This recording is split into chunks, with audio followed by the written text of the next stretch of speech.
The Ridgewood Village Council's public workshop. Today is October 3rd, 2018. The time is 7:30 p.m. Adequate notice of this meeting has been provided by a posting on the bulletin board in Village Hall, by mail to the Ridgewood News, the Record, and by submission to all persons entitled to same as provided by law of a schedule including the date and time of this meeting. Roll call. Deputy Mayor Knudsen? Here. Councilman Seaton? Here. Councilman Voigt? Here. Councilwoman Walsh? Here. Mayor Hache? Here. Please stand for a flag salute. I pledge allegiance to the flag of the United States of America and to the republic for which it stands, one nation, under God, indivisible, with liberty and justice for all. Please join us for a moment of silence in honor of the brave men and women serving in our nation's military and as first responders.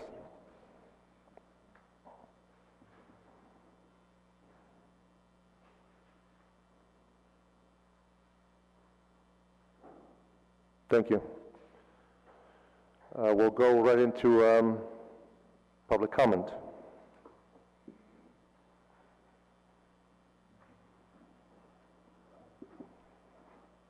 Good evening.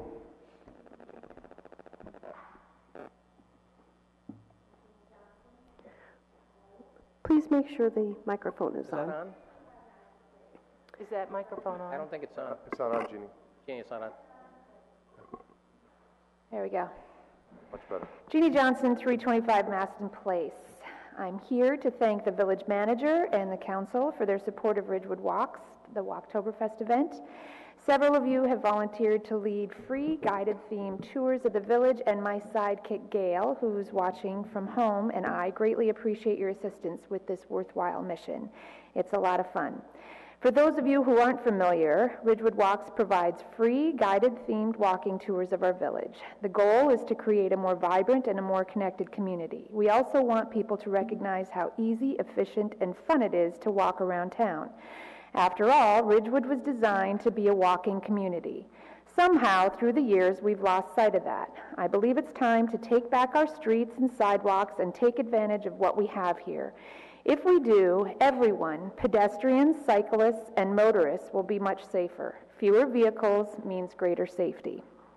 So on that theme, some of you might be aware that back in 2006 there were a lot of pedestrian incidents in town, 21 to be exact. A bunch of us were concerned and wanted to do something to prevent them. We started the Keep Kids Alive Drive 25 campaign. The results were remarkable. Speeding decreased, and by 2007, pedestrian incidents were reduced by 25%. That was incredible because during that same time frame, the Walk to School month started. There were more pedestrians and fewer incidents.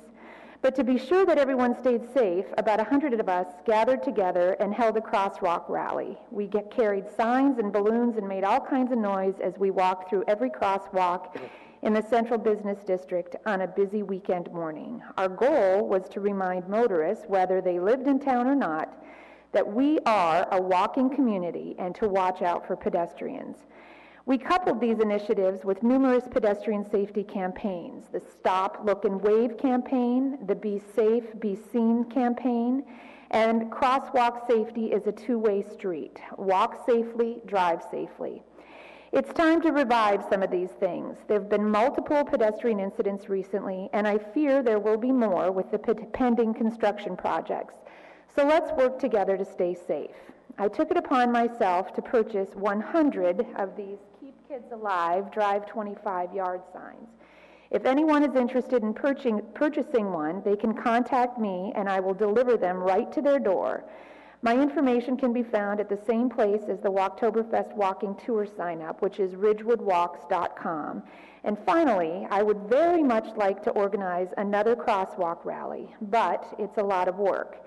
If you or anyone listening is interested in lending a hand to help the greater good, please drop me a note. Thank you. Thank you.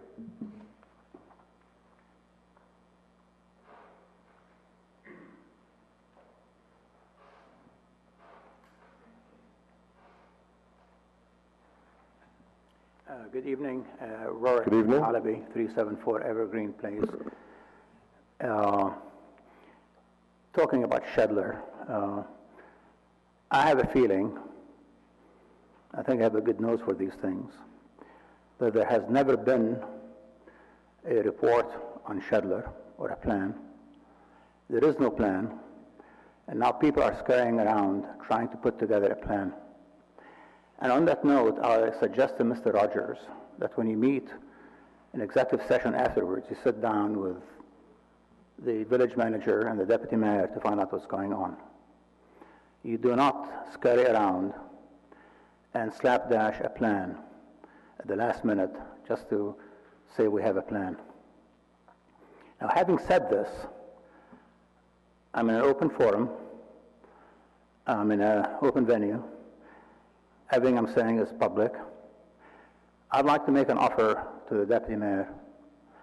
I will support the expenditure of $300,000 on Shedler, be it for a gilded copper gutters or what have you, because I know it means so much to her, and she's so committed to it, and frankly, it's her pet peeve, pet project.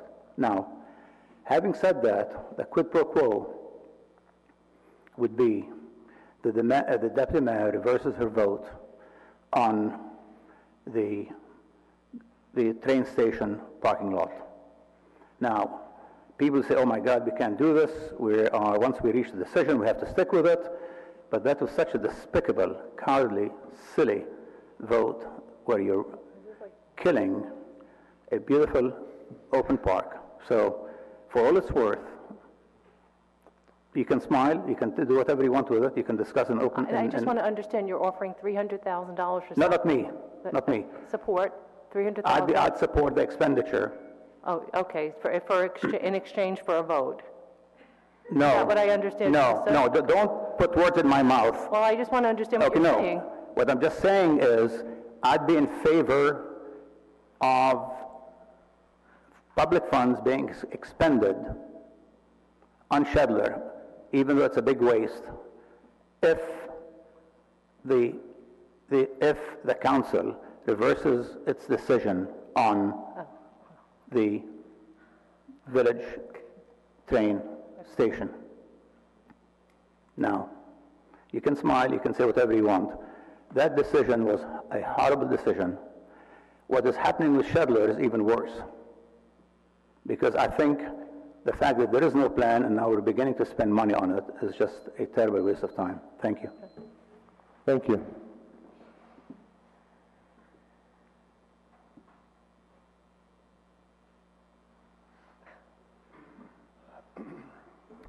Louis Lembo, 721 Albert Place. Good evening.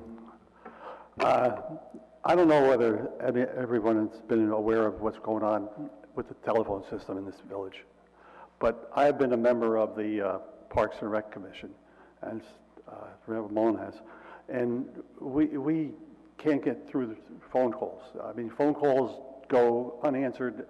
There's not a. Is anyone looking into that? So phone calls? Phone calls are not getting through to the stable. Oh. Okay. Oh. And I don't know anything about, I'm just... Lou, just for how long? Because I called the stable just a few weeks ago, and they answered actually twice. I was calling on a personal matter for I can't programming. get through. I've been calling, I had to go there. Yeah. And this has been a problem, and I understand it's been a problem for a while, but I don't know the extent of the problem. If it's been... We had an issue over the summer with the phones. However, that's been corrected. Okay. So it does go through now. Was it recent that you had an issue? This week. This week? This week and last week. Go through it all? No. Okay. At the 5560? No. You know? Okay. Okay. We will check into it because my understanding was it was fixed. Okay. Thank you. Okay. Thank you.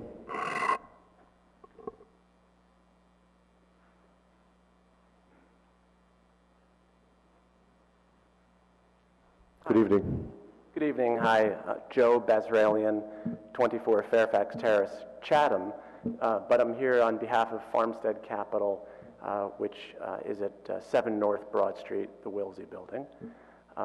We've been there 5 years, And on the subject of parking, so we have 10 central business district parkers. So until a few weeks ago, we were at the Ken Smith lot.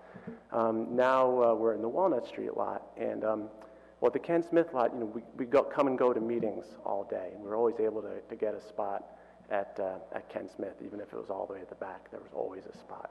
But now, on half a dozen occasions in the last few weeks, when we come back from mid-morning and mid-afternoon meetings, there aren't any spots, so we have to scurry around looking for the street parking.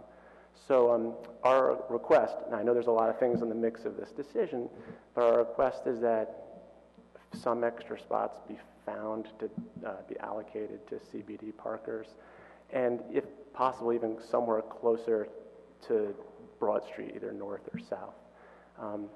Those are our two asks for you to consider in your discussion tonight, and looking forward. And also, I want to say that we're all been very happy in Ridgewood. We're vigorous daily contributors to the restaurants, the merchants, and the services.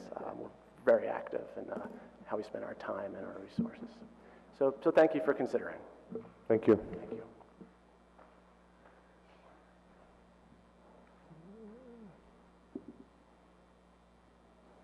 Good evening. Good evening, Mr. Mayor, members of council. Boyd Loving, 342 South Irving Street. Just like to say how appreciative I am that there is an item on your closed session tonight to discuss the Board of Education elections. As you know, I fully support the council's decision that was made earlier this year to move the election from November to April. I'm appreciative that I will now have the opportunity, hopefully, to vote on the budget. And I'm appreciative that the council is going to be discussing perhaps legal action that could be taken tonight to prevent the Board of Education from their plan to move the elections back to November. As many of you may have noted, social media is very active with this topic. There may not have been many people who addressed the council about it, may not have been many people yet who have addressed the Board of Education about it, but social media is very active with the topic.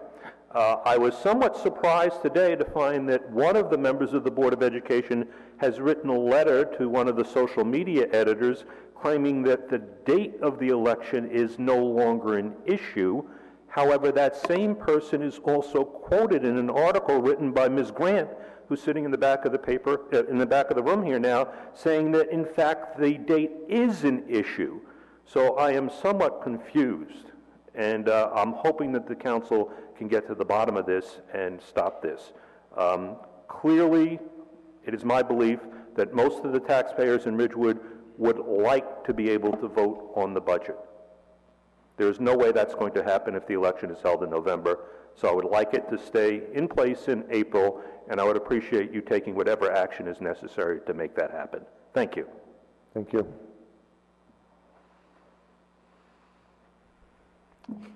No more public comments? All right, we'll close public comments. Okay, the first item is the manager's report.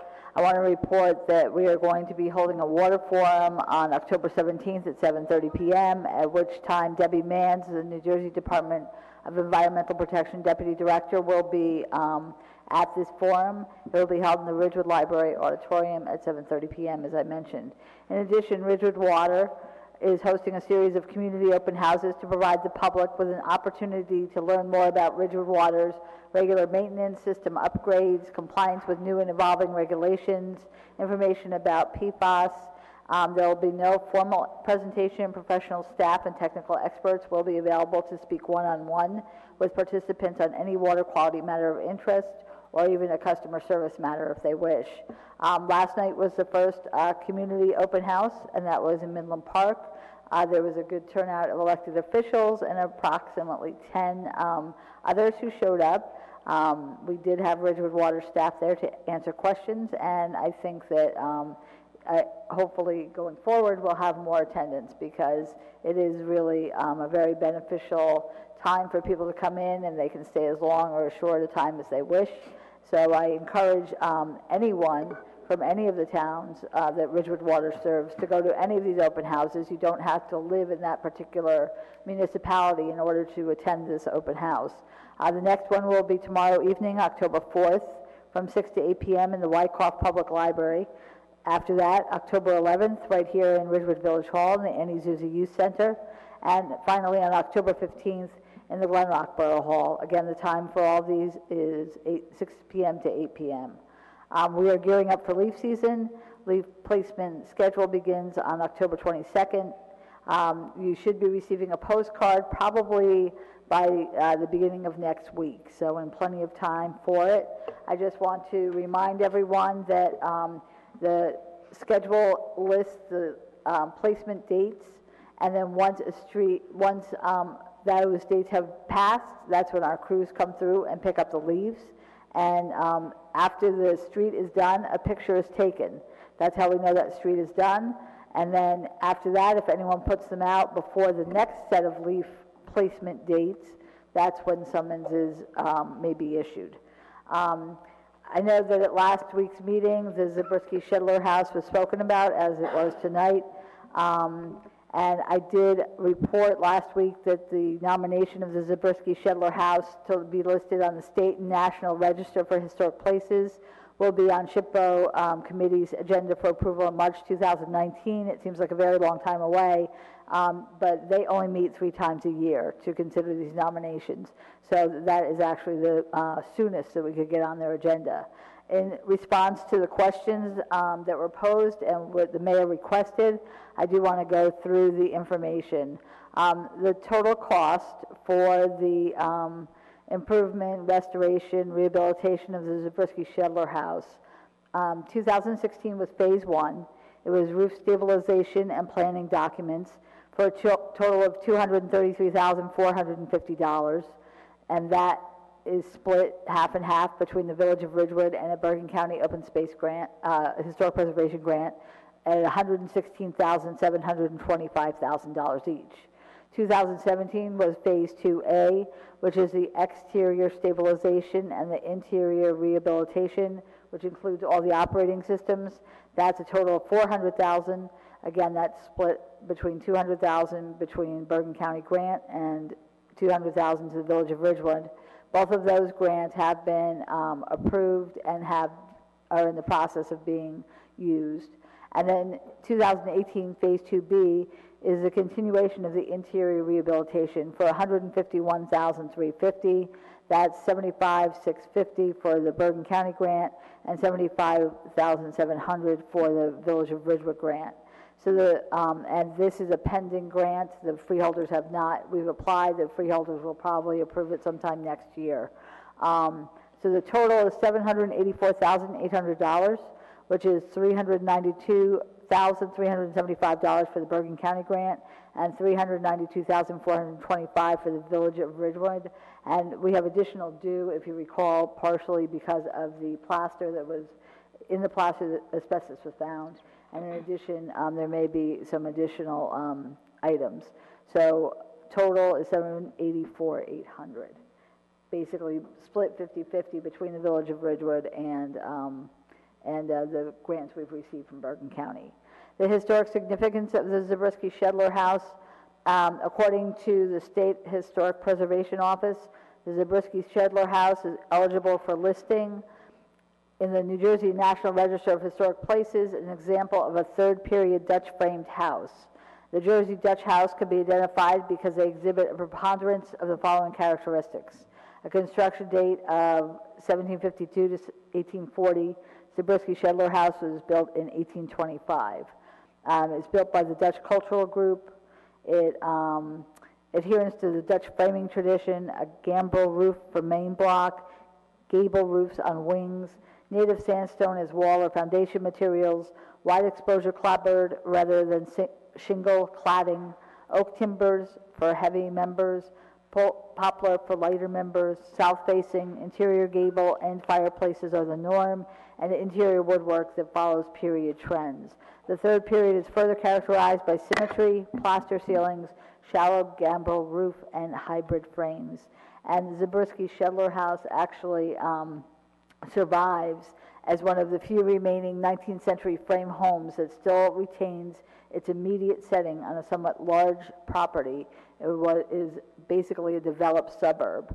And It was originally owned by the farmer John A.L. Zabriskie.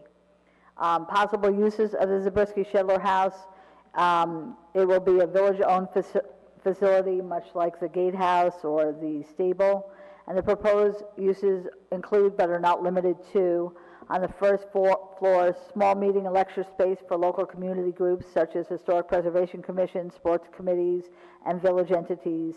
Possibly a rental space for a small wedding, baby shower, bridal shower, anniversary parties, a Hilt luncheon, for approximately 30 people or less. So it's not a large space, but large enough for a small gathering. It's envisioned that the first floor will have period-type furnishings in order to remain functional, yet accommodate small groups of 30 or less. The kitchen area will be used as a catering kitchen and not a preparation kitchen. So if you were to have an event there, a caterer would bring things in and they'd have steam trays and things like that. For the second floor, preparation spaces and meeting rooms for local committees and sports groups, so their materials are organized in one place and available to all members when working to prepare for events and community activities. Such uses would not require substantial upgrades to the second floor spaces other than adequate heat, electrical lighting, and locks on the doors. This building will be under the Department of Recreation, who will be responsible for staffing, security, maintenance, and supervision. There may be an office space for a member of the Recreation Department, as is done at the Gatehouse at Tabernacle Park. The maximum capacity for the house will be 49 people, and there will need to be one men's and one ladies' room constructed. Estimated maintenance costs. This, of course, has to be an estimate, but the estimated maintenance costs are being based on the Lesser Stable, which is of similar size. The 2017 costs for the Lesser Stable were $15,346 for utilities and phone, and approximately $25,000 for village custodial services. So that's a total of $40,346. There will be other maintenance costs, as with any home, such as lawn care, which would be provided by the Village Parks Department, as well as over time, there's going to be other things such as repairing and replacement of failing or inadequate plumbing, heating, electrical, windows, whatever may happen over the years. But so I think that has answered most of the questions that, or all the questions that the mayor had posed. In addition, I just want to remind you about a couple of Ridgewood events. Tomorrow starts the Chamber of Commerce annual blowout sale days, October 4th, 5th, and 6th. Come shop and dine in Ridgewood. And tomorrow night, particularly, is Ladies' Night Out from 5 to 8 p.m. You can check in at either Shoe-In on East Ridgewood Avenue or Olive R. Twist, which is on the west side next to near Carlos, a couple doors down, to get a map that shows all the participating locations. Columbus Day, October 8th, village offices will be closed. There will be no sanitation or recycling collection. The recycling center will be open this coming Saturday, October 6th, but they will be closed on October 8th. Finally, I want to remind those who have moved recently, either from another town or within Ridgewood, that the deadline to register to vote is October 16th for the November 6th general election. One other item I just want to mention, for any of you who have requested mail-in ballots, they used to be called absentee ballots, if you have received them, you may vote those. As you may know, we do have to have an election for sheriff, and so those who already have their absentee or mail-in ballots will be able to vote what they have right now, send that in, and you will receive an addendum with just the sheriff on it. For those of you who have requested mail-in ballots after September, I believe, 26th, they are going to hold them for about a week to get the addendum. And then, so by the 22nd of October, everyone, if not before, everyone should have the full, complete mail-in ballot. So that's for anyone who has already ordered one, or if you ordered one since September 26th and haven't gotten it yet, that's why. That's all I have. Thank you. Council report, Councilman Seaton. Thank you, Mayor. I just want to add on to the village manager's report about the water forums. I attended the one in Midland Park yesterday, and it's really a lot of good work went into it, a lot of coordination, a lot of preparation, and it looked really great. I really have to commend the employees and everybody for putting it together. You could really get bombarded with a lot of information, and there's 2 hours that you could walk around if you're so inclined. So people should show up and ask whatever questions they have, and that's pretty much it. Thank you. Deputy Mayor. Thank you. I have first the Village of Ridgewood and the Ridgewood Public Library presents Access Ridgewood 2018. This is the Ridgewood Access Committee, Community Access Network, embracing our unique abilities, special gifts, and special needs.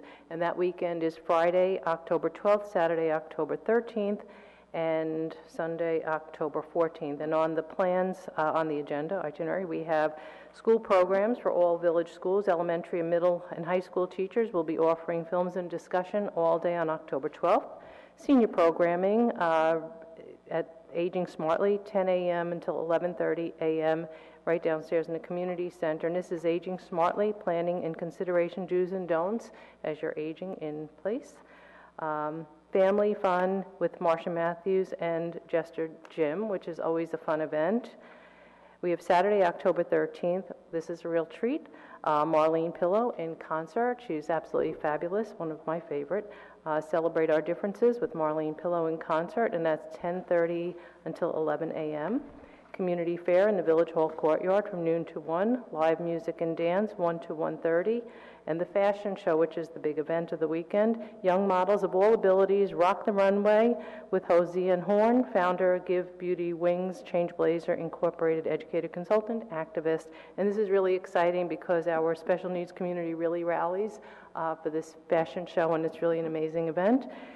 Followed by food and music in the Village Hall Courtyard, and then the big event, and the second big event, from 3 to 4 p.m. is Soccer RSA, so the Ridgewood Soccer Association, special players, and Ridgewood High School girls soccer team competing against the Ridgewood Police Department and Ridgewood Fire Department. We'll guess who will win. Sunday, October 14th, Interfaith Fair and Dinner. That's at Friends to Friends Community Church at 303 Prospect, and this is a really important congregation because it's primarily a special needs adults with developmental disabilities, and following the fair and dinner is the interfaith service from 7 till 8. So that's market calendars. This is really an exciting event, especially that Saturday if you get over to the fashion show and to just join us on the outside in the courtyard for lunch. It's really fabulous, wonderful for everyone. And the other item I have is the Master Plan Advisory Committee met last evening. Even though Planning Board meeting was canceled, the Master Plan Advisory Committee did meet with NV5, who was our visioning consultant. We discussed our current website upgrades as we're moving forward into the really big kickoff when we become very, very active with the Master Plan visioning process. We're going to be distributing mailer flyers, postcards, and other materials through all community events throughout the village for the next couple of months. We're presently putting the website, some additional changes to the website, which will include a downloadable meeting in the box for facilitators who will sign up and assist throughout the visioning process. And we have a tentative date for a volunteer meeting so that everyone understands what their roles and obligations will be as facilitators. And we are also preparing a list of organizations, groups and organizations throughout the village that will be able to also disseminate this information, so we make sure that we really get a good cross-section of residents and stakeholders involved in this process so that the final product will really be reflective of what the community desires for the future master plan. Well, we are going to ask village council colleagues two things. We will be forwarding a ton of information to each council member to share with different boards and committees that you're liaisons to, and this will allow you to share that information forward and have all of your committees, so if it's Parks and Rec, CSAC, Library, Board of Trustees, all of those groups, committees, Shade Tree, REACT, they should be actively engaged in this process because they are those really involved and engaged in issues within the community in those specific areas. And we will have Facebook, Twitter, and Instagram presence, so it'll be really easy to follow along. We are hoping to get a 30% participant rate, and we believe that we can with our public outreach. And I know that Councilman Voigt raised the issue last week as to how do you ensure that something isn't tainted or swayed, and I think that we don't want this product to be swayed by any one group or organization. because we would not be doing our job. This isn't a visioning process for a master plan for the next 2, 3, 4, or 5 years. It's really looking into the future, and we would be doing a disservice to ourselves and to the community at large if we were to, allow anyone to engage in anything ourselves that would taint the process. And finally, the last question. It's kind of a funny question. So the materials that were produced by NV5 for promotion, they're kind of like little index cards and business cards, mailers, posters, flyers, lawn signs, are done in the colors maroon and white. And a couple of weeks ago I said, maroon and white's actually the school colors, it's not the village colors. The village colors are actually gold, blue, and white. And so there was a very robust discussion about this particular issue because I have very strong feelings about this. I know I can be a little nudgy sometimes, but I just wanted to pose the question to council colleagues as to whether or not you think the materials that are produced for promotional and public engagement should be maroon and white, or should it adhere to the village colors of blue, gold, and white? Oh, this is a big question. Anyway, it's just a little thing, but anyway, so we'll get that all together, and as the website is updated, we'll share it forward with everyone, and we'll probably be going with blue, gold, and white. That's it for me. Thank you. Councilman Walsh? Heather covered my chamber stuff in her manager's report, so I don't have anything tonight. Thanks. Councilman Voigt? Nada. Thank you. I have just a few things. This past weekend was a pretty busy weekend. We had the Good Life Ridgewood hosting the 4th Annual Mayor's Wellness Festival on Sunday, September 30th in Van Ness Park. This festival first of all, it was beautiful weather. It was unbelievable. But it's a very unique festival to Ridgewood. It's the first of its kind in Bergen County. The festival brought together residents, visitors, businesses, and professionals in town to showcase what our community has to offer in terms of healthy living, whether aging in place, healthy food choices. It was a wonderful event. Good Life, just for those who don't know, is self-funded. They receive no funding from the village, but all of the profits that are generated at these events go toward funding capital projects to promote healthy living in the village. So I applaud them for all the work that they did, and a special mention to the Good Life Ridgewood Planning Committee, Yana Diorio, Gwen Hauk, Nancy Bigos, Jean Plaisher, Michael Pickholt, Shelley Cohen-Frank, Don Citrullo, and Lindita Lamani for all their hard work. It was a wonderful event, and it was very well planned and put together. Also on the same night, that was a busy day for Van Ness, we had the 8th Annual Gold Star Mother Ceremony hosted by the American Legion. As I mentioned at the event, it is one of my favorite events because of its simplicity, the beauty and the purity of it. The luminaries, I think, just in the dark in the park, it's just beautiful. This year was a significant milestone for Gold Star Mothers. It marked the 100 years from when the Gold Star was, the tradition of the Gold Star representing a service member who has died in service began, even though it was formally adopted in 1928. But it was 100 years ago that the tradition started. Special thank you to our favorite MC, Commander Bob Paoli with American Legion Post 53. And also a very special thank you to Maria Bombase. She's a resident, and she's the person who we owe bringing this wonderful event to our community. It's very nice, very well attended. We had from the village, we had Councilman Voigt, we had Councilwoman Walsh, Councilman Seaton, we had a village manager, and we had a lot of elected officials that came in to join us. Very nice event. And also saw a few troops of the Boy Scouts there, so I always like to see those guys. Ridgecrest will be having its Gardens of Hope Fall Festival this Saturday, October 6th, at Christ Church from 10 a.m. to 2 p.m.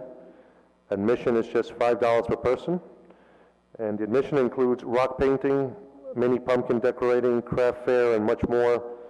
It's really going to be a fun event for the entire family. I had the privilege of going up to Ridgecrest. I love visiting up there, and if you haven't had a chance to go up, please do. It's a wonderful community. They're very talented. I was so amazed by all the crafts that they make there. So I really hope that everybody can come out and support our Ridgecrest community on Saturday. Yesterday I had the honor of attending my first interfaith monthly meeting. It was hosted at Temple Israel, so thank you to Rabbi Fine for hosting us.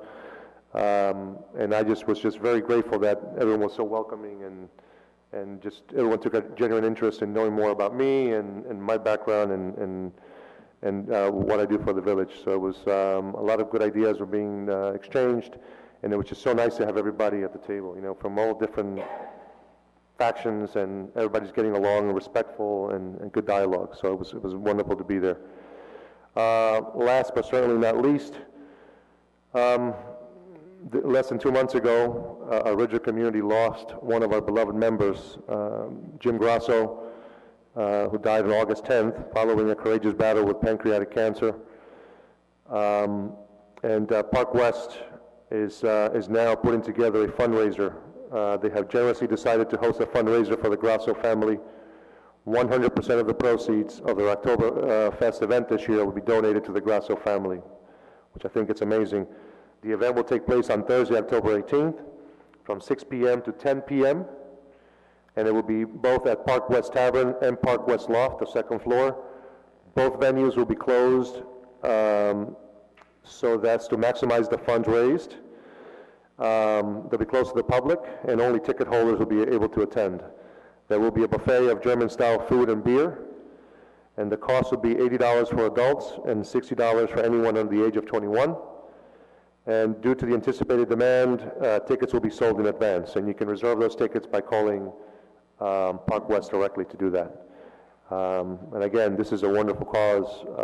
I'm very happy that Park West has decided to do this. It really shows their commitment to the community and the sensitivity to our residents and understanding that there was a big loss for our community, and I'm really happy they're doing this.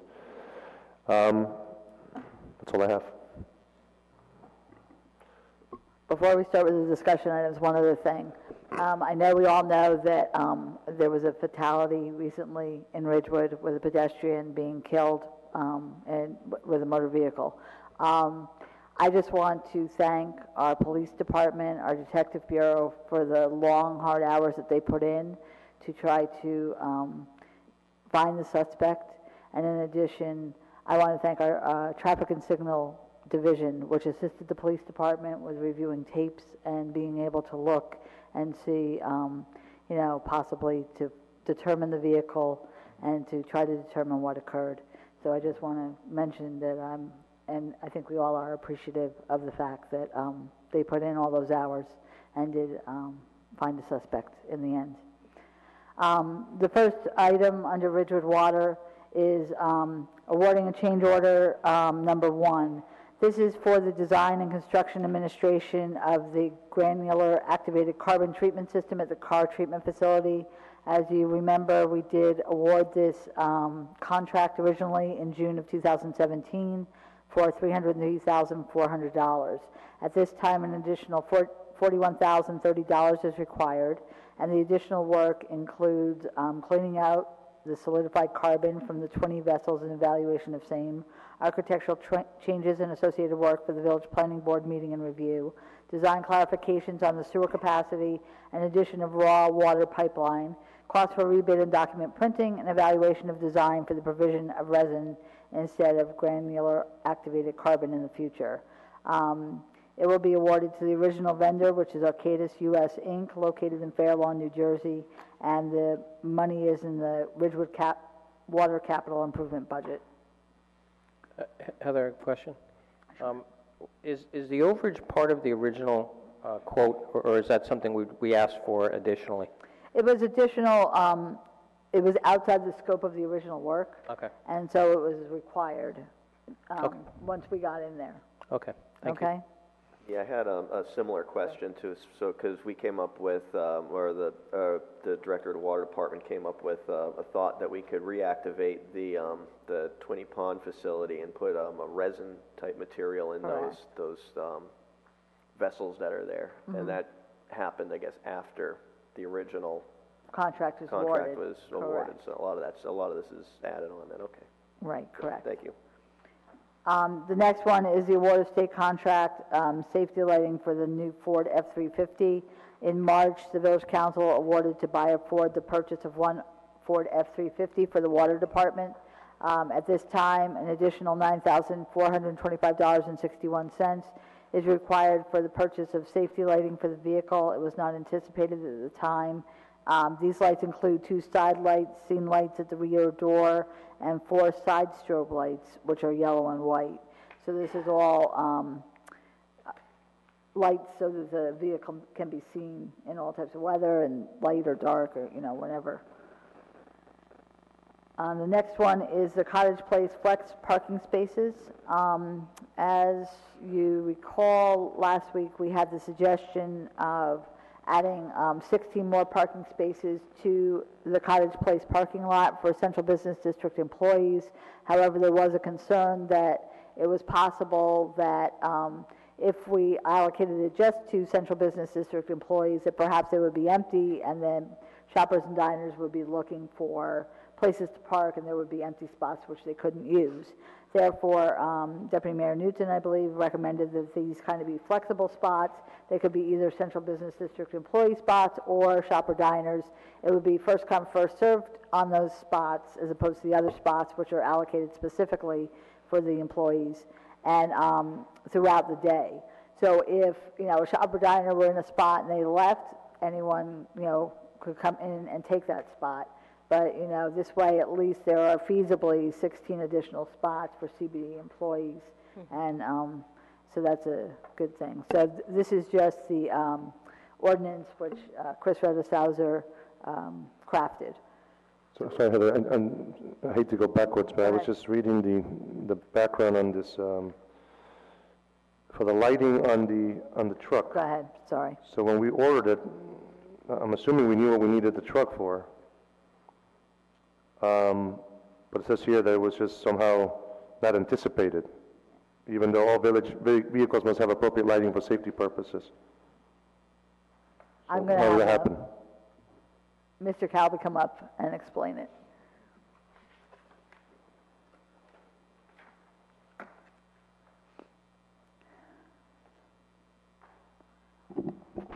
Good evening. Good evening. So the item was missed. It should have been included in the original quote, but we didn't include the lighting at that time. So now we're asking for the money to include that lighting as part of the package. Right, but so when we ordered the vehicle, we didn't order We didn't with lighting. request We the didn't order a equipment? lighting package. We should have. What was the cost of the vehicle, do we know? $40,000. That didn't impact the cost of the lighting package, ordering it after? Not that I know of. It's a state contract purchase. Right. In some cases, we try to do the lighting package in-house, signal department, but this is a prefabricated body. All the metal is being fabricated in a shop. It's a service truck for the water department, so it makes sense to do the lighting in the shop instead of bringing it here, and then we'd have to cut into that body. So we prefer to do it all in the same shop. Is that usual? I mean, 20% basically of the total cost going to lighting? I couldn't answer that. I could certainly find out more. I mean, this is the itemization of the lights that were needed. It's not just, typical lighting for the vehicle to be seen. It's service lighting, so when they work at night, they could provide lighting on the scene for the job. It's our on-call truck for whoever's on call for the night or the weekend. This is the first truck that arrives on the scene. So if they have to turn a valve or shut a hydrant, they need the safety lighting. So Rich, what do we have for quality controls when we put together something like this? We look it over twice, let's say, before we send it out, so we're comfortable. It seems like we've had a rash of overages, I would guess, over the past few months, just on a whole bunch of stuff. And I wonder if we can put together some kind of a quality control system that, that puts together the things we really need so that we don't have to keep coming back to the well to ask for more. I mean, can we do something from the financial side? Can we do something from the department side? What do we need to do? I think this one's unique from any other one, and this was straight out an oversight. The lighting should have been included. Perhaps we could create a checklist when you order a vehicle, but every vehicle is unique. And in some cases, we do the lighting in-house.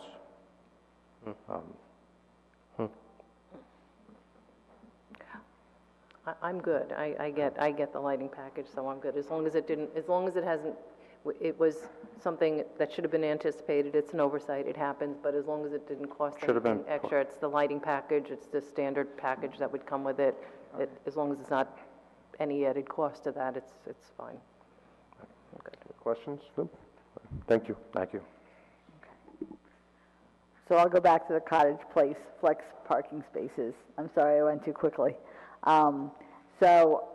As I said, this is the ordinance crafted by Mr. Ruddishauser, and it indicates that a flex parking spot is either a CBD employee or shop or diner on a first-come, first-served basis throughout the day. Okay? Okay. A quick question. Sure. How are they going to be identified?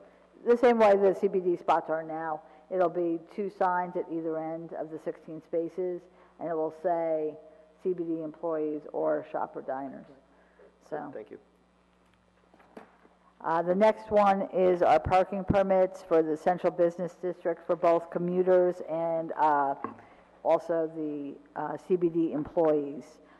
We need to introduce an ordinance next week so that we can adopt it in November and have it be effective before the end of the year.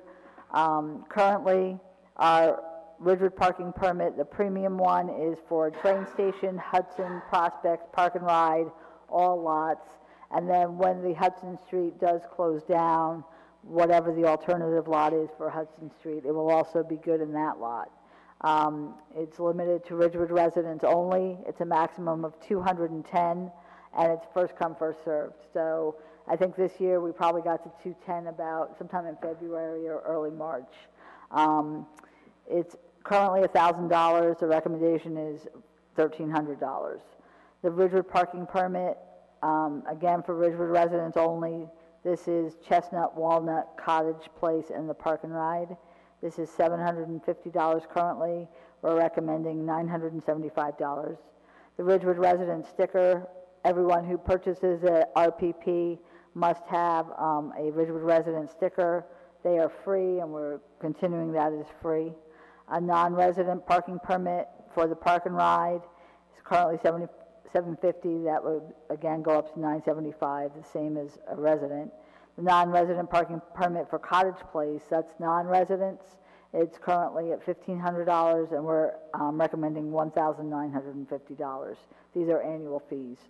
The CBD employee hang tags, Walnut and Cottage and spaces marked for CBD employees. Currently, it's $80 a month or $40 after the 15th of the month. We're recommending $100 a month and $50 after the 15th of the month. The CBD employee stickers, it's required for anyone who wishes to park in the CBD spots. They're currently $20 for each sticker. We're recommending $25. Basically, it's a 30% increase. If you recall, we had a 50% increase in the parking rates. The cost, if they were to put in coins every day at 75 cents an hour, 5 days a week for 260 days a year, would actually be $2,730. So the hang tag is about half the price. Then if it was 6 days a week, 312 days a year, it would be $3,042. So it's less than half the price for the hang tag, if that's how they choose to go. And that's it. So this is up for discussion, you know. So if we go to 1,300 in the premium, and you assume that you only park 5 days a week, Right. 14 hours a day, because you can park from 6 a.m. to 8 p.m. So that's equivalent of about 35 cents an hour, right? Right. And then if you extend it to Saturday privileges, it ends up being 29 cents an hour Correct. versus 75, which is what we have. Versus 75. Yeah. I'm in favor of considering increasing the parking at the train station to about 1,500, to be honest with you. 1,500? Yeah, I'm going to throw that out there as a suggestion. I don't know how you guys feel about that. We did sell out of these in February. Yep. So there is high demand for them.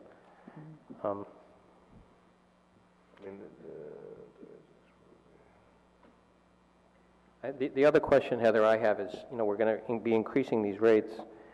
What's the revenue realized? Do we have an estimate as to what's going to happen from a revenue standpoint by increasing these rates? Yeah. Okay. I'll have Mr. Rooney come up. Yeah. So, by the way, Councilman Boyd, so if we go to 1,500, that's still 41 cents an hour versus the 75 on street. You're saying that's a deal, right? Still a deal. Yeah. Still important. Good evening.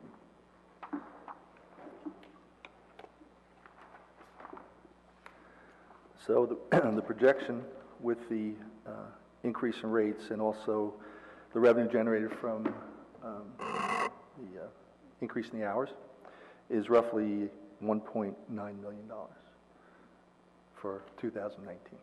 That's all combined. That's What was the that? I'm parking sorry, Bob. permits. Just one more time, what was that number? $1.9 million. That So that's coins, that's parking permits, that's everything. If we just do the parking permits, Yeah. we're looking at, for the premium, $273,000, for the non-premium, about $157,000. I'm sorry, say again, Bob. $273,000 for the premium, Uh-huh. and approximately $157,000 for the non-premium, Okay. That was what year? for 19. Oh, that was projected, okay, sorry. That was your projected. The math didn't work out when I went back to the previous year. So. I wish. Okay. I have a question. Since we're adding so many spaces to the parking lot, shouldn't we be adding to the 210?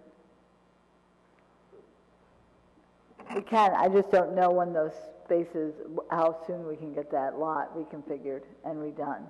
I mean, our hope is we could do it this year, but I don't know if it's going to happen.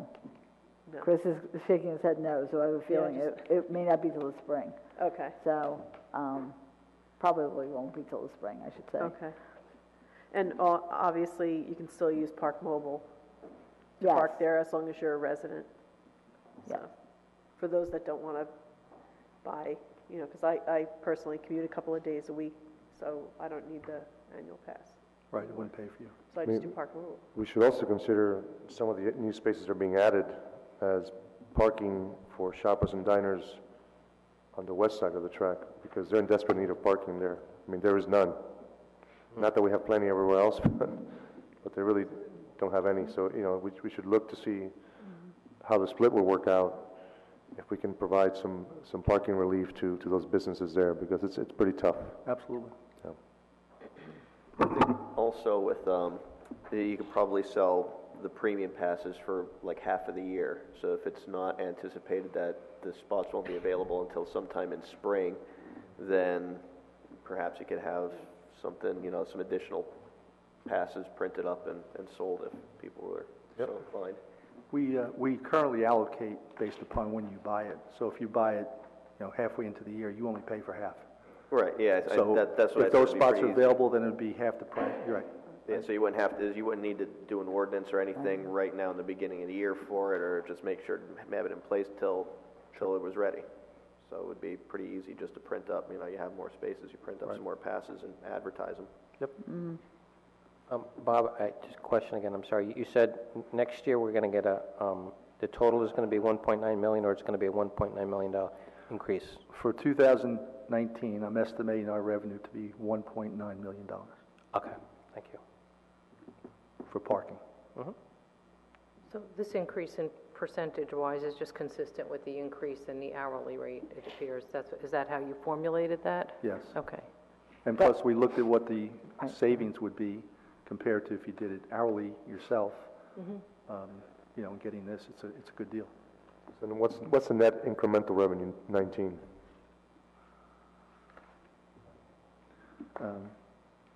About 550,000. 550. I'd be in favor of, I guess, going with the recommendation. I don't know if I would want to jump that cost up another 50% again after we just did it like 2 years ago, I guess, or a year ago. Just,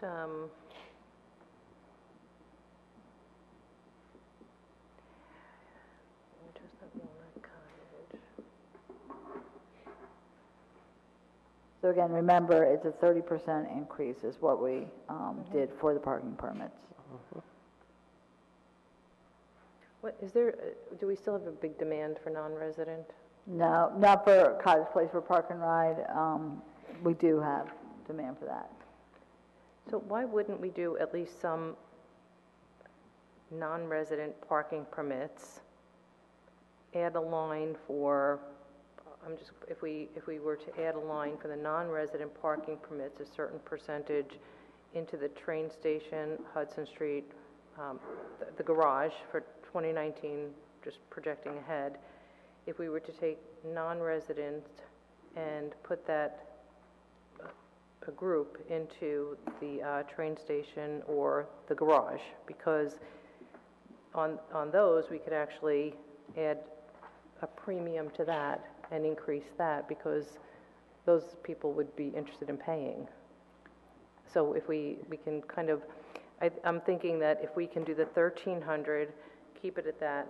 I agree with Councilman Seaton that increases too much, but if we were to take some of the non-resident parking permits and put them into the garage or into Hudson Street, we could make up that difference that he's looking for by increasing that non-resident parking permit as a higher rate, as a higher premium. You see what I'm saying, Bob? We would have to reduce, though, the number that we sell from the 210, because... Right, well, but to Councilwoman Walsh's point, if you're going to at some point increase wherever that 2019 number shakes out, Right. if we're going to increase the number, when we increase it... When we increase it, When you're we saying. increase it, Okay. if we allocate a certain number of those to non-residents at a higher rate, say 2,500, whatever, I'm just throwing a number out there, but if you increase it at a higher rate and you sell those, you make up the difference fairly quickly on that $200 that Councilman Voigt's talking about, and without impacting Ridgewood residents.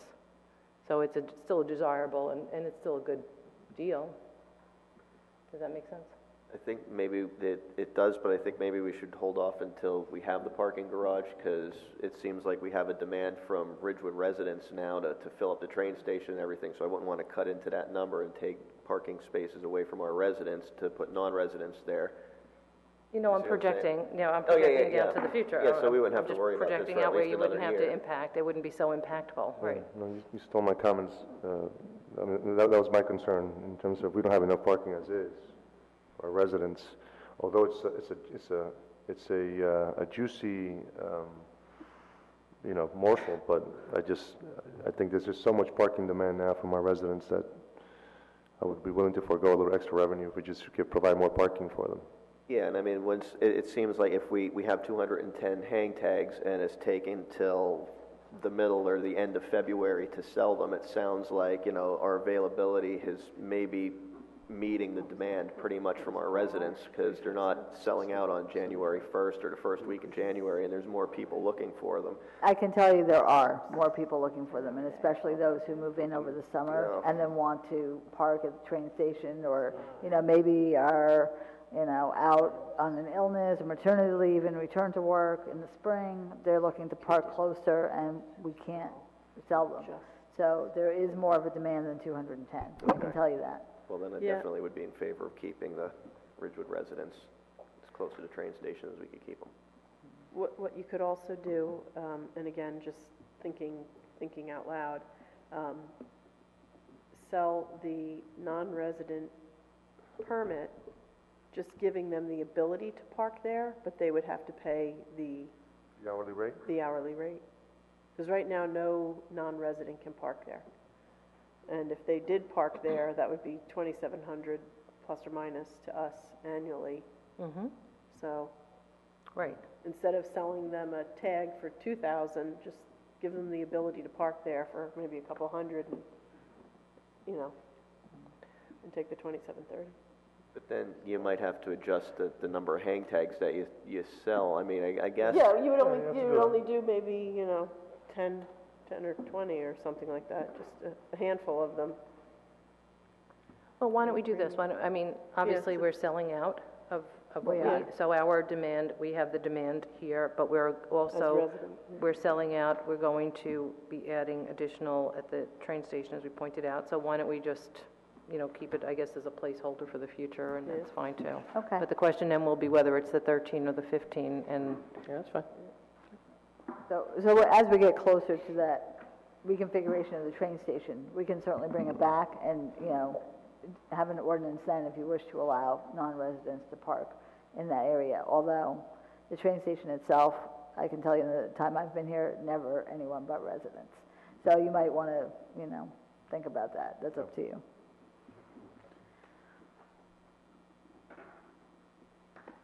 So everyone agrees then 1,300, these are fine?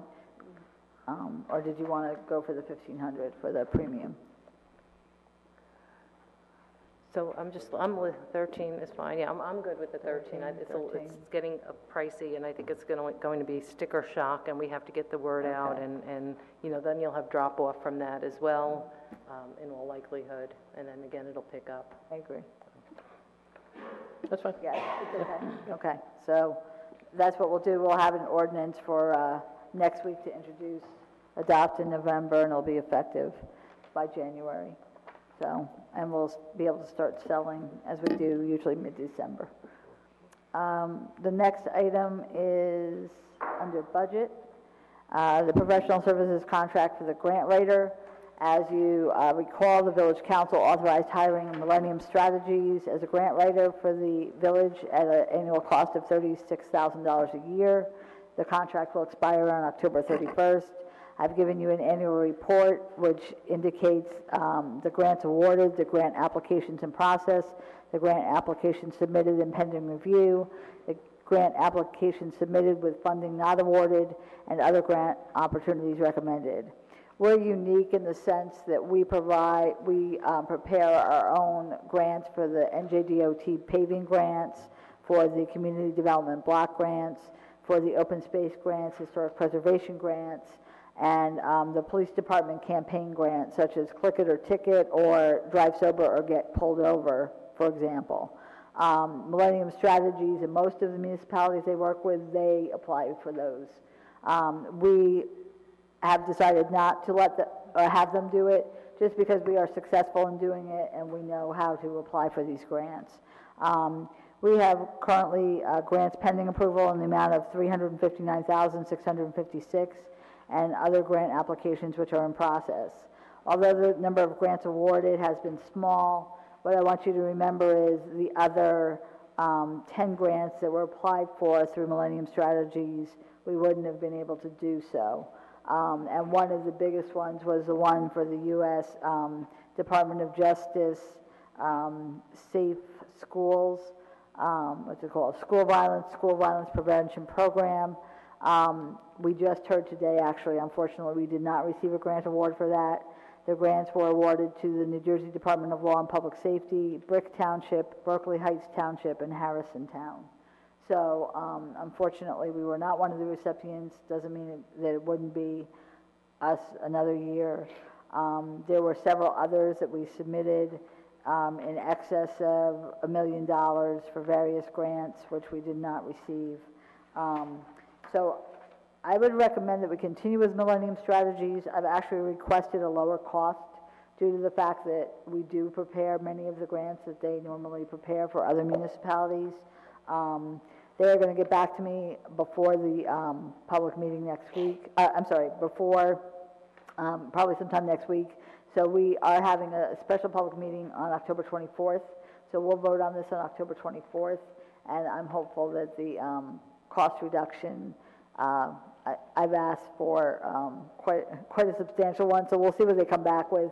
But, even if we can save some money because of the fact that we do some of the work, their argument back to me was, well, we still do the same amount of work. I said, well, you do the same amount of work in searching for a grant, but you don't prepare the grant. So therefore, that work is not done. So, for the ones we do. So I'm hopeful that they will reduce their cost to us, and I would recommend that we continue with them for one more year, and then after that time we could reassess. Again, if you recall, that one for the United States Department of Justice was one that was promoted through Josh Gottheimer, and honestly, if we didn't have them, we wouldn't have even been able to apply. And so it was a joint application between the village and the Board of Education, because obviously it would have benefited the Board of Education through improvements to the school, safety improvements. So that's my recommendation, but we can discuss it.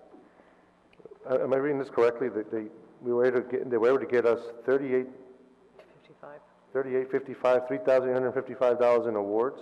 That's what But we've we gotten. paid them $36,000 for the service? Right, but take into account that we currently have some pending, which equal another 24,100, and we also have grant applications in process, one which could be up to $1 million, and then the other one which varies. So, we have not yet gotten. All right, so we have a lot pending, but so I'm trying to understand then what is their batting average? So that $38.55 Is that we what's actually received, been awarded. what was what we applied for? That's there, where it says, grant application submitted, funding not awarded. It's on the second page of Second page. Millennium's report. So we applied for over $1 million of grant funding. And we got, No, but these here, the 3855, so one of them is 2,000, so we applied for 2,000 and received 2,000? Correct, Or we correct. applied for like 10,000 on the received? No, Okay. no, that's what we applied So that for. was the amount. Hey, Heather, can we at least find out why we didn't get the ones that they applied for? Are there reasons that, I mean, whether they're out of their control, or it might be just a little bit helpful to understand? You know What's what going they did indicate with the USDOJ one is that they are going to reach out to them to see how they could have improved the application for future years.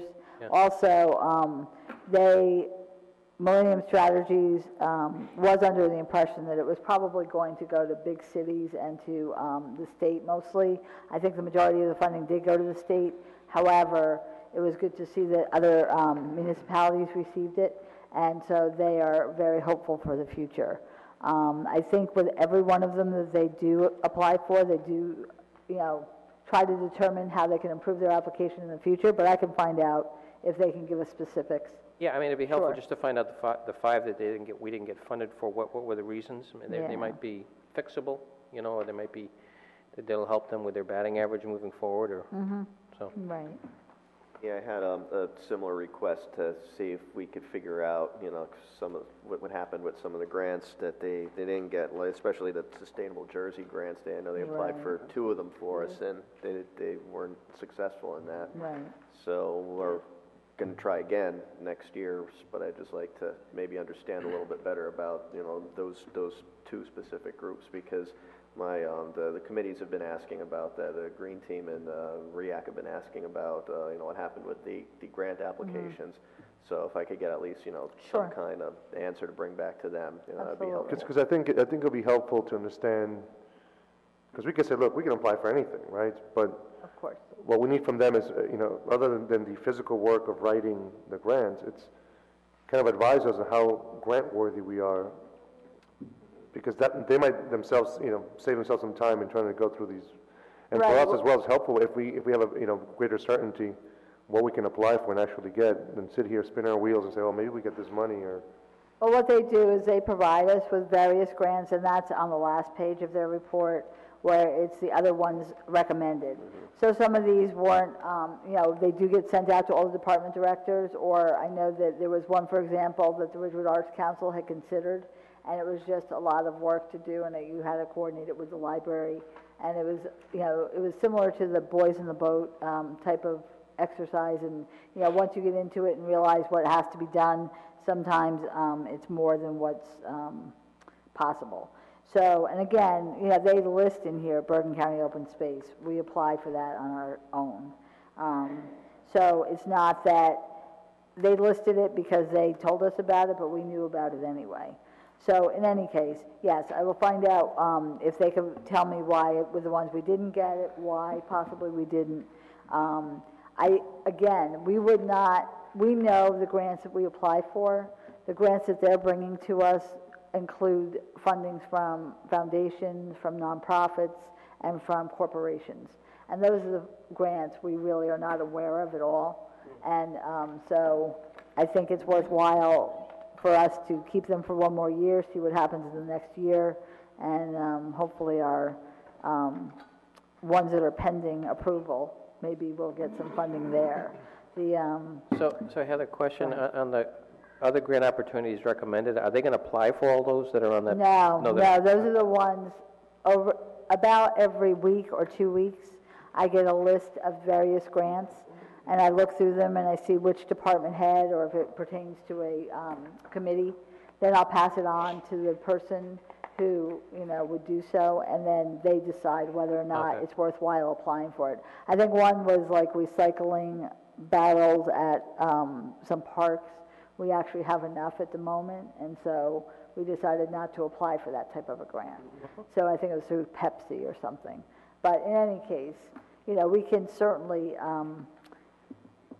so these are just ones that were brought forward to us and ones we decided not to pursue. Because again, not every one of them pertains to us specifically, and some of them we don't need what is required, like what they're going to give us. In that case, of recycling, recycling barrels.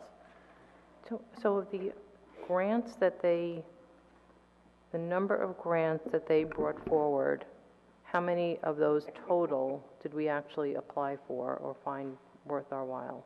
Well, that's all these, the grant, the ones on the first 2 pages. No, but that doesn't say, that's not everything. So in other words, everything on the last 2 pages. Right. Total with those that are either applications in process, approved or submitted pending review, or Right. funding not awarded. All Right. those are the total number of grants that they brought forward? Correct. Okay, so then we have a percentage of the grants brought forward that we either applied for and received, didn't receive, or we decided not to apply. Correct. Okay, so,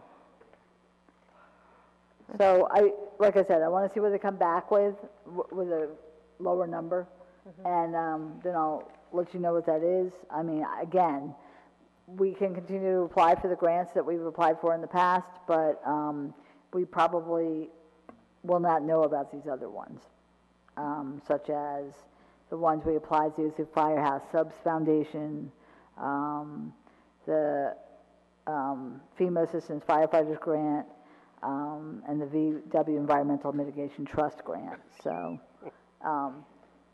and there continue to be grants approximately once every 2 weeks, approximately. So, and it depends on the time of the year as well. It seems like near the beginning of the year there are more, near the end of the year not as many. So, that would be my recommendation, is to continue, because we wouldn't have even known of some of these grants, and we certainly wouldn't have been able to even apply for that U.S. Department of Justice grant. It took a lot of coordination between both the village police department and the Board of Ed, and getting numbers and time. and that was the one from Josh? That Correct, okay. correct. Okay. Okay. Any other questions? Was that it? No. So I'll get you that information. So I'll have Mr. Rooney and Bud Jones from Nisavocha come up. This is our annual audit report. The Village Council has received the 2017 audit, and Mr. Rooney has also crafted the corrective action plan. As a reminder, next week, all of the council will be required to sign an affidavit indicating that at a minimum you've read the general comments and recommendation section of the audit. And so I'll have Mr. Rooney and Mr. Jones discuss this. So in accordance with state law, we are required to have an annual audit by a registered municipal accountant. Bud Jones, who represents Nisavocha, is with us tonight. He'll make a brief presentation, and we will both entertain any questions that you may have. Bud? Thank you. Good evening. We previously met with the administration and discussed the audit draft in detail prior to finalizing the report. The financial statements appear on pages 16 and 17 of the CAFR, or Comprehensive Annual Financial Report. Page 17 shows the results of operations with the current fund and the utility operating funds. We had an increase in fund balance for the current fund of about $165,000, and a planned decrease in the fund balance for utility operating funds of about $2.3 million. On page 26 of the report, and I'm trying to be very brief for you because I know this is exciting stuff. Page 26 of the report shows the statutory debt condition of the village, and it shows a statutory net debt of about a little bit under $50 million, with a borrowing capacity in total of about $226 million, a remaining borrowing power of $176,000. So currently, at this point, you were using roughly 20% of your borrowing capacity. So that's not a high number. On page 44 of the report, just wanted to point out the tax collection percentage at the bottom of that page. We show the last 3 years tax collection percentage, and there was an increase from 2016 to 2017. It went from 99.38 to 99.47. That's an excellent tax collection percentage. Some of it was expected because of the change in the federal tax law. There's additional prepaid taxes and delinquent taxes and such were paid a little more currently than they probably would have been. And the last item is really just the last page. There's some summary of recommendations. The recommendations are less in number and less in, I would say, seriousness than they were in the past. When we initially came on board, there were a much larger number of recommendations, and over time, the village has decreased the number and severity of those recommendations. And if there are any questions, I'll be glad to try and answer them at this point. Councilman Seaton? No, I was good when I was going through it. I think I spoke with Mr. Jones before the meeting. I made the same observation, seeing these reports from prior years, that the recommendations were, you know, with the findings and recommendations, the findings and recommendations were less, and then less intense and less, you know, less involved than in the past. So it seems like we're moving in a really good direction with this. So that's really all I had to say. No question, just an observation. Thank you. Deputy Mayor? No, I don't have anything. Thank you. I'm looking forward to next year this page being blank. Councilwoman Walsh? Hello, good evening. I think the only thing that I'm noticing in a lot of the recommendations and the findings is that maybe we need to be more timely in the departments, because I noticed that there's a number of comments that either things are coming in the mail or they're being held, which is probably just due to other stuff going on, activity within the offices. But I think it seems like that seems to be the recommendation in a couple of different instances. And then I guess the other question I had was on the first page of the recommendations. Does this mean that the tax appeals are coming in? I'm not really sure what this means about the tax appeals. Are you saying that the amount paid back? I'm sorry, what page are you referring? It's the first page of the recommendations. This here. We have a separate attachment. We have a separate attachment. Oh, okay.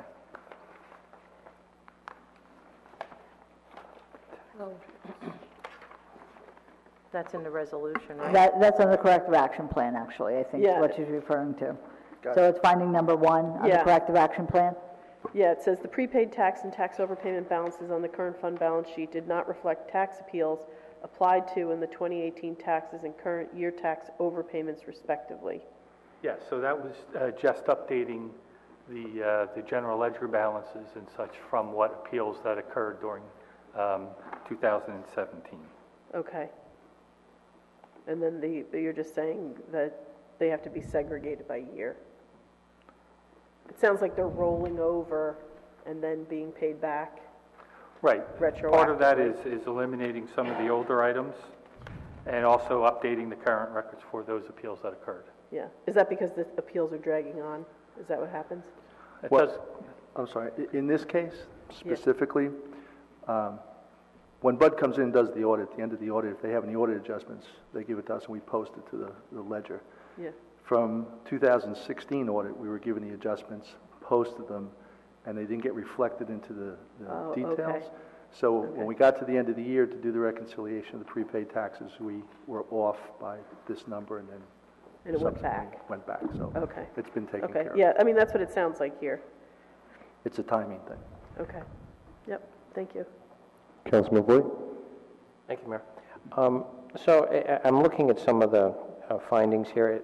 It appears that some of our record keeping is not up to snuff. I mean, there's several things that say we got to keep things kind of up to date. Is that correct? It can happen, sometimes it slips, depends on priorities, but for the most part, we get it done.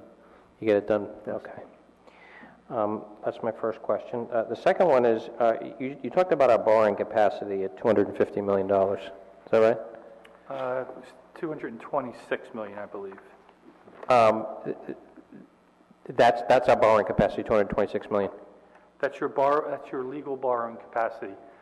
You have utilities, which are, the state terminology is self-liquidating utilities, which then does not count against your debt borrowing capacity. Yeah. How do you come up with 226 million? And go ahead. It's 3.5% of the equalized value, average equalized valuations. There's a formula that the state puts out, and that's the calculation. Okay. And we only borrow up to 20% of that capacity. Is that been historically about what it is? We borrow about that amount? Yes. It is. Okay. And how do we benchmark against other similar municipalities as it relates to our borrowing and our capacity to borrow? Are we better than? Are we? If you look at it over the last 10 years, we probably have a much better rate than other municipalities. You can't look at it year to year because it depends on the circumstances. Right. But if you look at it 10 years, we're probably above average. Yeah. We do better, let's put it that way. But we have a AAA rating. I mean, Absolutely. we're at the. Just confirm. Got it. And so I'm imagining that, if we started to borrow more, would that AAA rating remain as long as we paid it back? It would depend on a number of factors. The AAA rating is based upon your ability to repay, the debt burden on your residents, the governing body, management of the entity, Yep. The wealth of the community. There's a number of factors, a methodology that the rating agencies use to determine where you are in that rating. So that would, debt capacity, ability to pay back is part of that. Okay.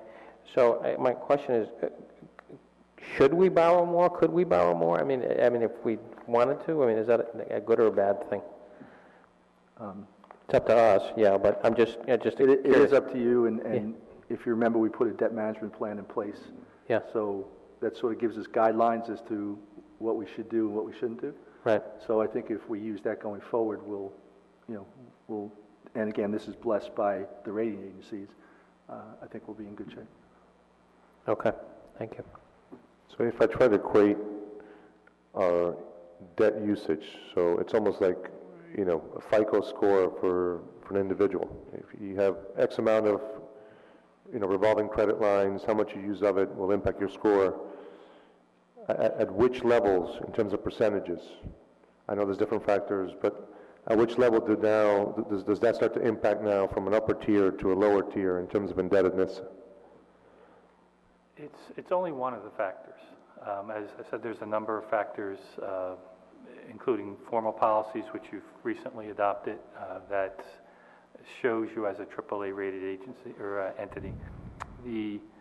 I think it wouldn't be only one factor that would reduce your rating from a AAA to a AA, or in between. The ability to repay is obviously big. They look at the burden. So it's not only your debt, but it's also the debt of the school district, the debt of the county, any overlapping debt. They also look at that in relation to your residents too. So there are other factors involved. So I wouldn't peg a percentage or such to a decrease in the rating. So in theory, we could hold our borrowing flat or even lower, but the school system could be bonding for a significant amount of money, and that would have a negative impact then on the rating. Is that possible? Not on us necessarily, but on the, when they look at the school Correct. district. Right. So it all comes in the same place. That's right. Right. Just curious, one other question. So it sounds like we have the capacity to borrow more if we need to. Right. Yes? without, and we have the ability, obviously, to pay that back. What do you think our borrowing capacity is to the point of where we're going to start, where it's going to start, it's still comfortable for us to be able to handle that? Do you have a feel for that? Well, what I used in our debt management guidelines was 2%. Right. If we get over 2%, then we should probably have conversations or be really careful as to how we're proceeding and what the nature of those, capital purchases are or bonding is. So we use that as a guideline. It depends on the circumstances. If you have significant surplus built up every year, Yeah. and it shows more the ability to pay down debt, you could do that. If you have refunding issues, which we really can't do much of anymore, that shows capacity to be able to reissue at lower interest rates. And by the way, at the conference last week, the bond companies are coming up with different scenarios as to how to go back to refunding issues.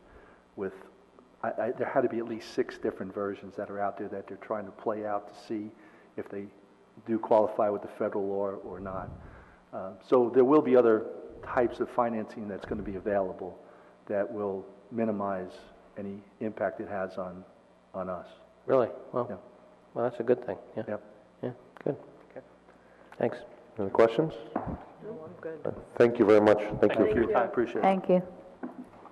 The next item is under budget again. It's award of contract for the purchase of annual ammunition. Sorry. This is the annual purchase of ammunition for the police department.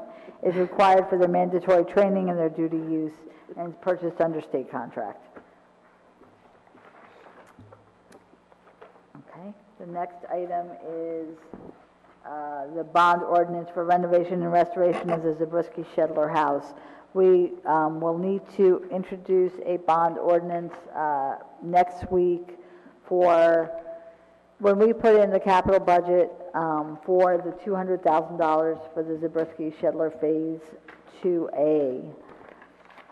That's what we're going to pay, but we have to bond for $400,000 because we get reimbursed. Right. And so there was an error made, and so now we're going to bond the additional 200 plus Phase 2B so that it can be available when we get to that point. And again, we'll bond the whole amount, both our amount plus the grant amount, because that's what's required, because then we get reimbursed. So that will be prepared for next week's introduction. The next is under policy. This is a rate increase for the recreation fees for memberships at Graden Pool, as well as tennis and camp. So the rates have not been increased in 4 years. That's what I want to start with. How many years? 4. 40? 4. Just 4.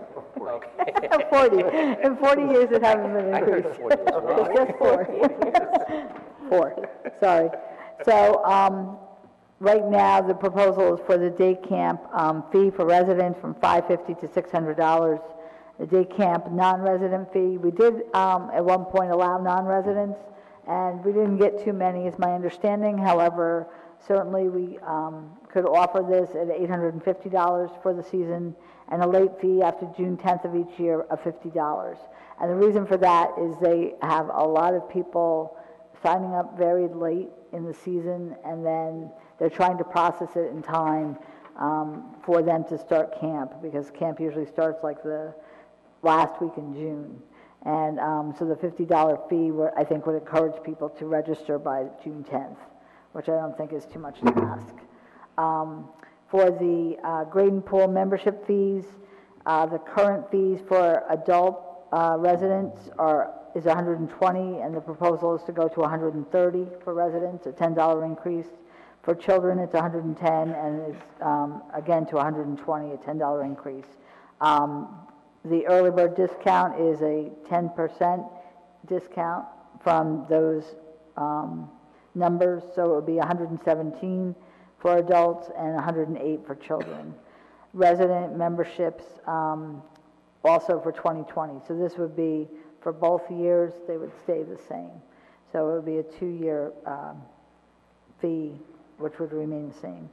For senior residents, There would be no change in senior residents or resident disabled patrons.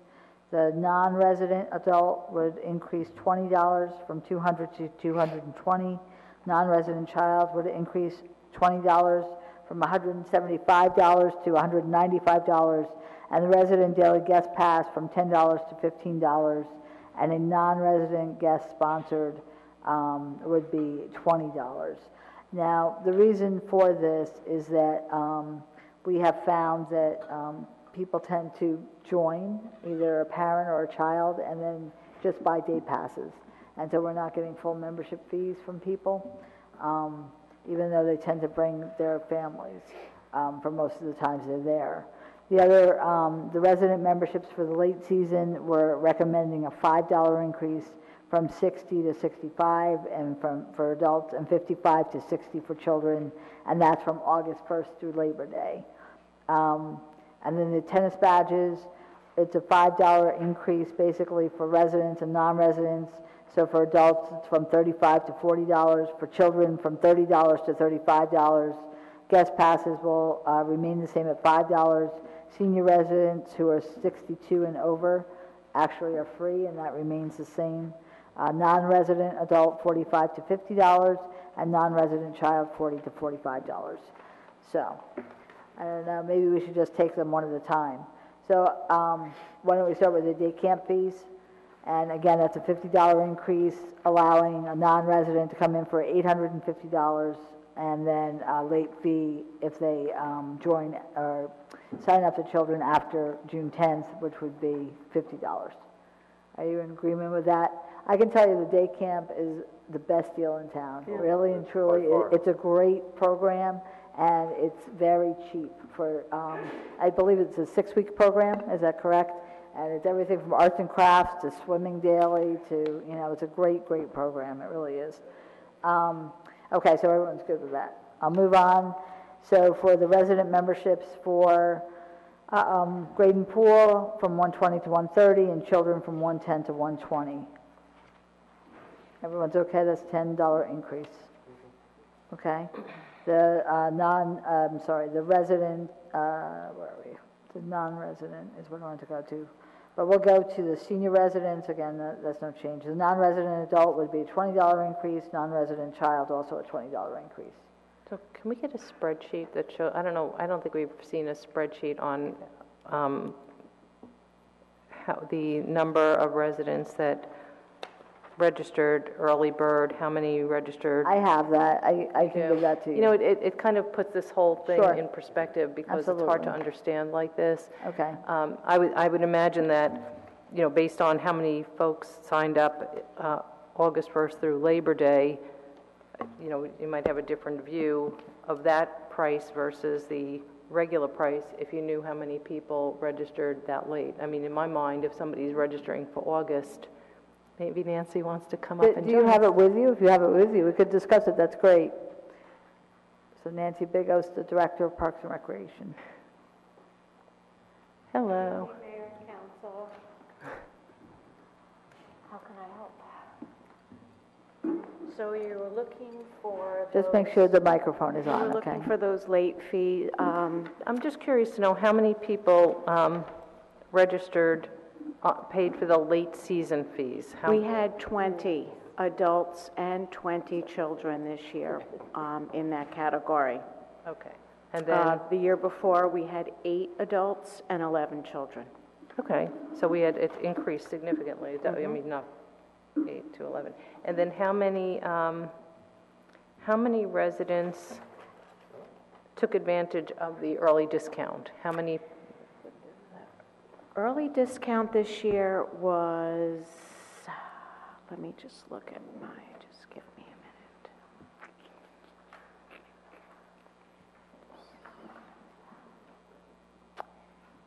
You know what, Deputy Mayor, I'm going to have to get back on that one. I have so many facts and figures on my Okay, you know what, why don't we, paper. if you want to just get back to us on that, I'm just. could I'll send it out to you. I know I have it, and I'm sure, I'll just make sure it's a correct one.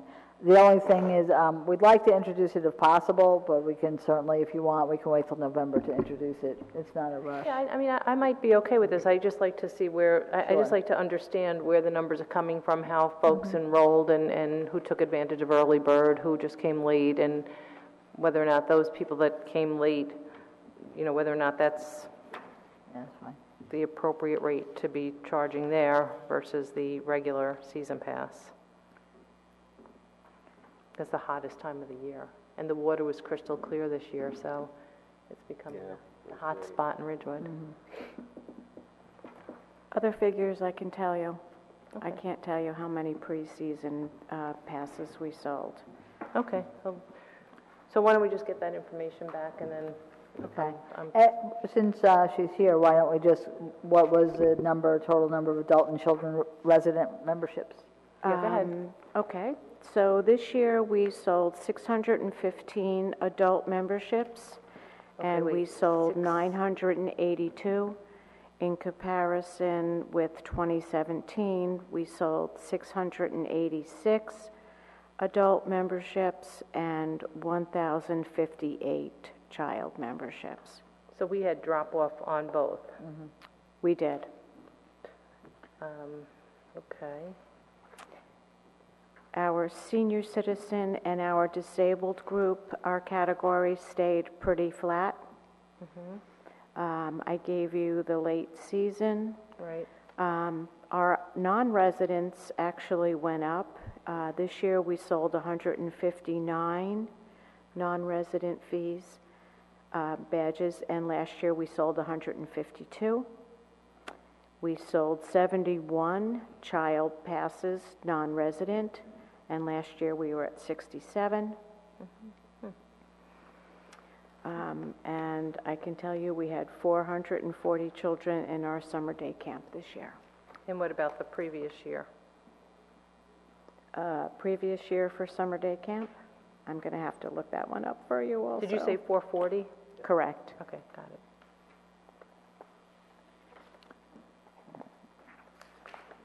Okay.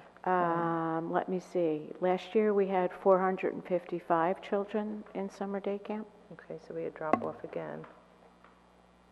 Okay. Okay. All right. And do you have information on the tennis badges, or? I do. Okay. This year we sold 88 tennis badges for adults and 98 for a child. Last year we sold 102 for adult and 77 for a child.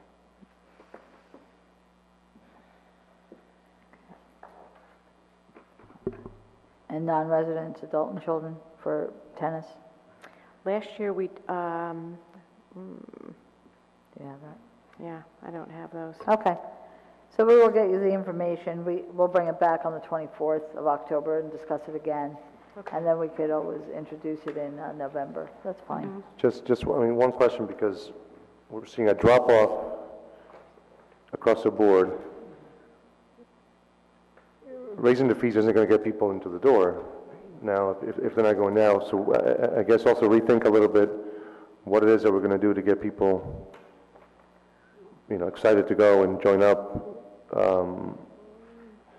Because the concern is, if we increase the rates, is the drop-off going to be even greater, right?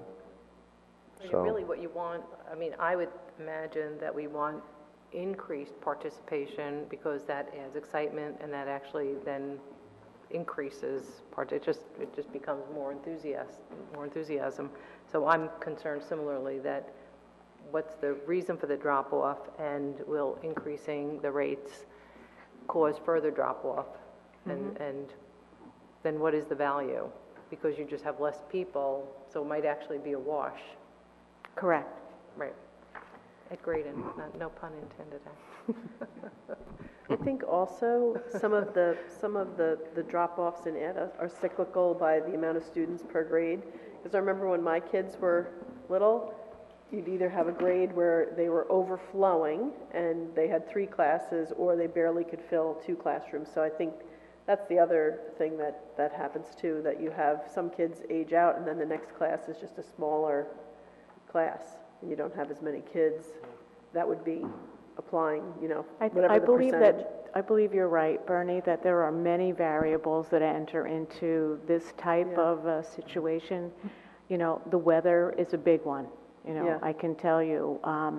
And this year, having a very wet spring, we counted 50 inclement days out of our 94. So those were days that either rained or we had cloudy or windy. So that it was uncomfortable being at the pool. So 50 out of 94 says a lot to me right there. I hope also that there's a lag, and maybe we'll realize the benefit next year, but I know I've received, can't even count how many emails of people thanking us and Dan Cramber and your staff for the water quality in Graydon this year. So I think as that positive stuff also circulates, I think people get more excited, when they hear about it, to come back next year and say, okay, you know what, maybe. I agree. So I think there's a lot of variables, as you said. So weather could be one. I think the perception, the PR effort, I think that also helps. So actually, on to Councilwoman Walsh's point, relative to the grade, the number of students per grade and where there's a drop-off, wouldn't you see that in your day camp registrations? So, because your day camp is based on age, right? So, in theory, you would be, not that to have you go out and do this total... To be honest with you, Deputy Mayor, what we're seeing with summer day camp is that the community is truly growing a great deal of competition. Most recently, we've got private nursery schools now that are holding full-day day camp. We've got some of our churches doing that. We've got the program at the Board of Education, which is a full camp adventure program, which wasn't that case many years ago. For many, many years it was summer school, that was remedial, that was special assistance. That's not the situation any longer. So we've got the Ivy Montessori School. So there is more competition ever, and children are definitely looking for a full day opportunity, whereas, our program runs till 1:30. I love the outdoor adventure part of it, but some people that require, indoor and a permanent setting where they can count on their children being indoors all day. Maybe it'll be helpful also to look at what the pricing is for those programs, because I think we all agree that it's, summer day camp seems like a great deal. Correct.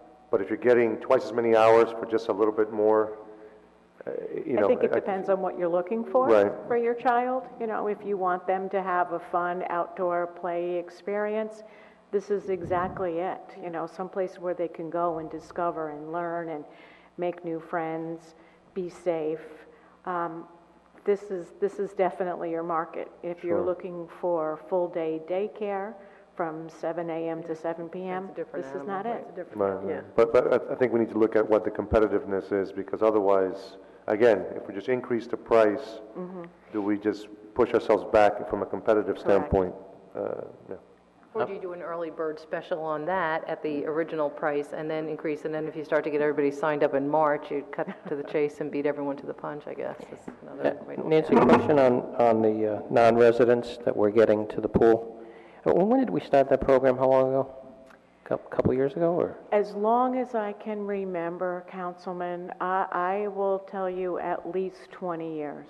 Non-residents? Non-residents. We started off with a relationship with our neighbors who did not have aquatic facilities. So for a long time, that was Midland Park and Ho-Hocus. We accepted those residents. And then I want to say at least 15 years, we opened up to just non-residents. Yeah. How do we market to these people? Is it just that they just go to our website and then they sign up, or do we do any active marketing to those municipalities that don't have a facility like I can share Graydon? with you that non-resident acceptance is commonplace. Yeah. Many of our residents are in cement bottom facilities elsewhere. Right. If that's their druthers, that's what they're looking for. that's where they'll go to swim. Many of our residents, and this is a nice number to have, almost 200 people are choosing Graydon Pool over any other facility in the neighborhood, and that's 160 of them are adults. I mean, that's a conscientious decision to say, I want to be at the beach. And I'll pay twice. So I think that, that says a lot right there. Could we find out where most of these non-residents are coming from? We must have addresses, so where we're pulling these people from? I mean, that may help us a little bit understand, well, maybe that's a catchment area for us to be able to... We can certainly look through that on our community pass reporting. We can do that. Yeah, I'd like to find, if you could just find that out, that'd be great. I'll have that ready for you. Thank you. Any other questions? Thanks, Nancy. Okay. Thank you, Nancy. Thank you. My pleasure.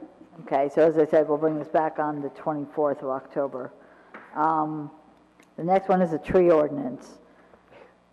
So in 2017, we adopted Ordinance 3599, and that is the law. And then if you recall, Ordinance 3605 had attempted to amend that, but it was defeated.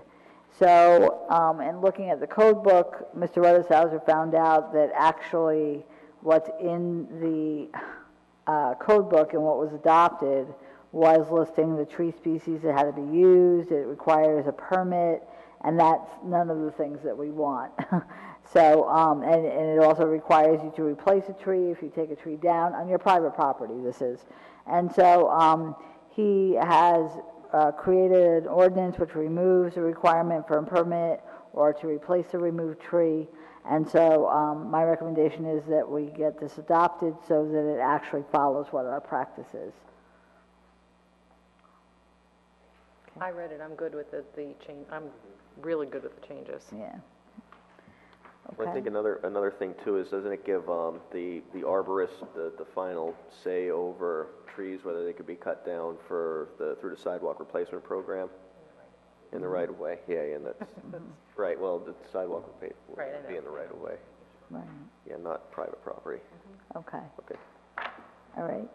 So the next one is under operations, preparation of flood plan for Ridgewood. This is very exciting. Mayor Hache and I and Chris Ruddishauser met with the Land Conservancy of New Jersey representative, Barbara Heskins Davis, as well as Adam Strobel from Bergen County Open Space. And it's been shown that Ridgewood is in the top tier of flood claims in Bergen County, along with places like Hackensack and Hillsdale and Westwood. And so there have been 103 claims, nearly 2.5 million in residential property damage from storms in Ridgewood. So the Bergen County Division of Open Space will fund the entire cost of completing a flood plan for Ridgewood through the Land Conservancy of New Jersey. And they work with Rutgers University for the conceptual design of what the land will be used for. So this is for homes which have repeated insurance claims due to flooding, and it allows the purchase of the property through Bergen County Open Space funding, and so we would apply for that. It's different from Blue Acres because this is a actual funding program to purchase these homes and then demolish the home and then make it into open space. Some of this open space that's created may be adjacent to parkland, some of it may not. And what this plan does is it basically delineates those properties that have had the highest claims and then indicates a plan to move forward. So it's all voluntary. It's not that we go in there and say we want these properties. It's like our diversion where we, in this case as well, you have to get 2 Green Acres appraisers to do appraisals of the property, and that's how they determine the value of the home. So if the village council approves moving forward with this, it becomes a shared services agreement with Bergen County. They then begin the process for the flood plan, and once it's completed, the council adopts the flood plan, and then there will be a deed of conservation easement put onto the purchased properties, which will say there will be no buildings, no hard surfaces, and it's basically a thing to bring back nature. a plan to bring back nature. So, and just to summarize, the flood plan identifies project areas and potential homes to purchase. It is voluntary, and the flood areas could be combined with open space. Land Conservancy can also give money to open space projects as well. So through Bergen County Open Space and the Land Conservancy, we could, potentially increase, as I said, existing parks or create new ones. And Mayor Hache, maybe you have some additional comments? Just to, also, just bear in mind that we lose the tax revenue on those properties, obviously, they come off the tax roll. And I think where they've had communities where the homeowners have used this plan, have taken advantage of it, has been communities because of the repeated flooding of these properties.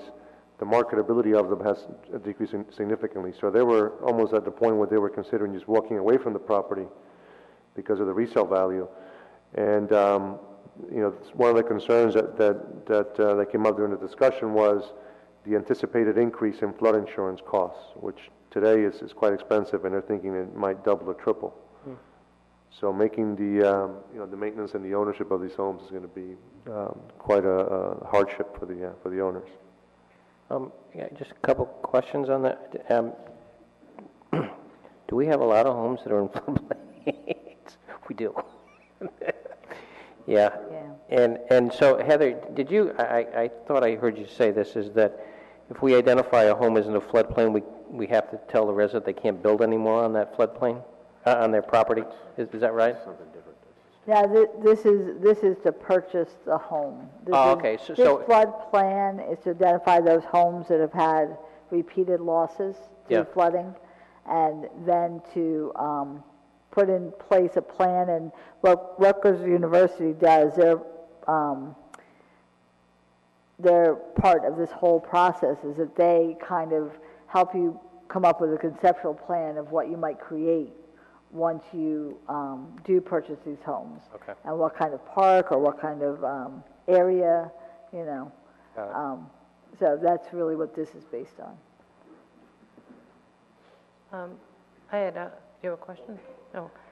So I actually, just for clarification, because I think I heard what Councilman Voigt heard, that there would be a deed of conservation attached to a property. Correct. Would that happen on any, you couldn't attach a deed of conservation to a property that's in private ownership, right? It's once it's purchased. Once it's purchased by the county. By us. Well, through county funding. Right, got it. Through county, okay, through county funding. So, I think I have a couple of concerns, because how many properties do we have that fall into that category? And believe it or not, sometimes those are entry-level homes into Ridgewood. So they become first-time home buyer homes. And when they're purchased at a lower cost, the offset, that's typically the offset to the higher flood insurance. So I would be concerned that if people begin to take advantage of that, we further deplete our entry-level starter homes and lower price homes. I just, because I've seen this, and I know that Councilman Boyd on the Board of Adjustment, we've seen a lot of the depletion of those particular types of homes. So I would just be, I'd have to really... It's not an eminent domain action. No. No, I understand that, but if homeowners if a number of homeowners thought, well, let me take advantage of that. Repeated flooding, if we had a property that had repeated flooding. Right. And the homeowner and insurance and a number of other things got to be too costly. It's an opportunity. It's not, I think that's what it's meant to be. It's an opportunity. But I understand. It's not an obligation, right. It's not an obligation at all for them to sell, and it's not an obligation for us to go after it. It's just an idea, a plan. Right. And so the plan itself is free for us to be able to get it done. And certainly we have homes that have repeated losses through flooding.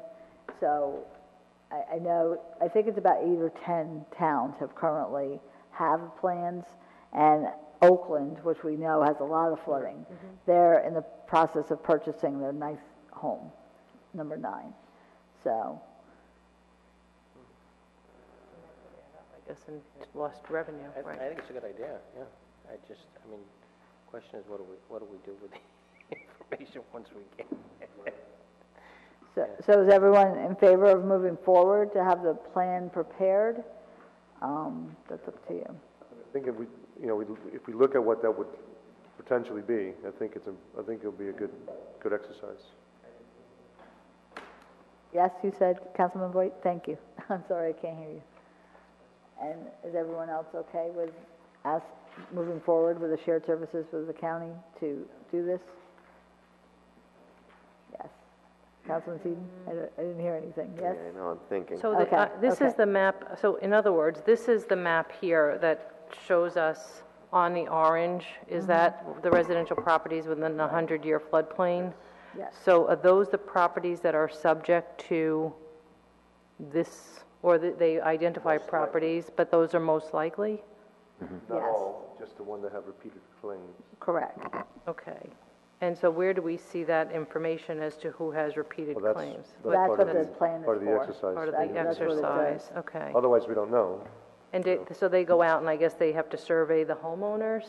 Is that, how does that information gathered, or is that information that's public, I guess No, that's it's not public? Well, normally when there's a claim made, it gets registered either with FEMA because of it's a FEMA, flood right, or okay. whatever. So they go through the records that are involved. Right, so there are records there, right. There are records, so I think the records are available, and certainly for the government. For a private party, you have to go through Maryland, I think, in order to get them. I have to really study this whole thing for me, so it sounds like a good idea, but I have to study the whole thing. It looks like a lot of orange, so I'd have to just understand it.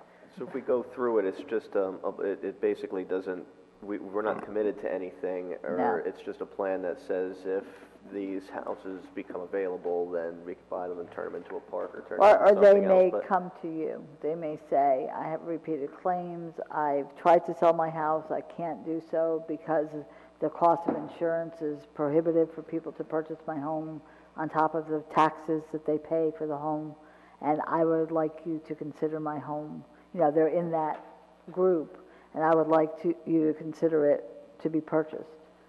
And I guess if, to the deputy mayor's point, if it was somebody, like a young family who wanted to buy their first home as a starter home in Ridgewood, but if the cost of flood insurance goes up, 2 or 3 times like the mayor said. Which it may. And yeah, it might, because again, with repeated claims, then either people might not want to buy it. I mean, I don't know if I was buying my first home, I wouldn't want to, buy something that I know is repeatedly flooding and then have to go through that every couple of years to replace drywall and furniture and everything else. So, yeah, I'd be in favor of moving ahead with. Okay. And the other thing is also, for flood insurance, it's only homes that have financing, right? When you have Correct. to get it.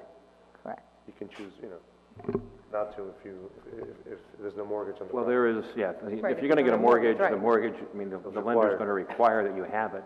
The flood map delineation decides whether or not if it's only a part of your property or actually one of your buildings.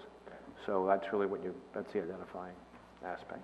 Part of the exercise, so they'll go through, so somebody who has repeated flooding in the corner of their yard or something that's not really impacting the building, it's not causing any major damage, they wouldn't be, the program wouldn't be available to them. Or the option, I guess, to sell it. I think the plan is to prepare and design the criteria for allowing this opportunity to take place. So that's what you're doing. You're going ahead with the plan to. It's just a plan, and again, it doesn't obligate us to purchase anything. It just lays out. Is it piggybacking off of Blue Acres? Is that what it's doing? It's not Blue Acres, because Blue Acres is different than this. But it's a similar program. It's just that they're going to be identifying the properties within Correct. Ridgewood that have had multiple flood claims. Yeah, they'll set up the criteria, identify the properties, and allow that to be considered for the possibility of getting into this program. Is the Blue Acres program defunct now? Is that? It still exists. I think that's a state program. This Yeah, is it's a state, yeah, because I remember Senator O'Toole had come here and did a presentation years ago on Blue Acres. Right, and so this is a county Yeah, program. so this is, So County Open Space can fund it as well as this Land Conservancy of New Jersey. okay. So, okay. All right. So I'll just confirm whether I need a resolution to move forward, or if we can just tell them that we want to do the shared services with the county.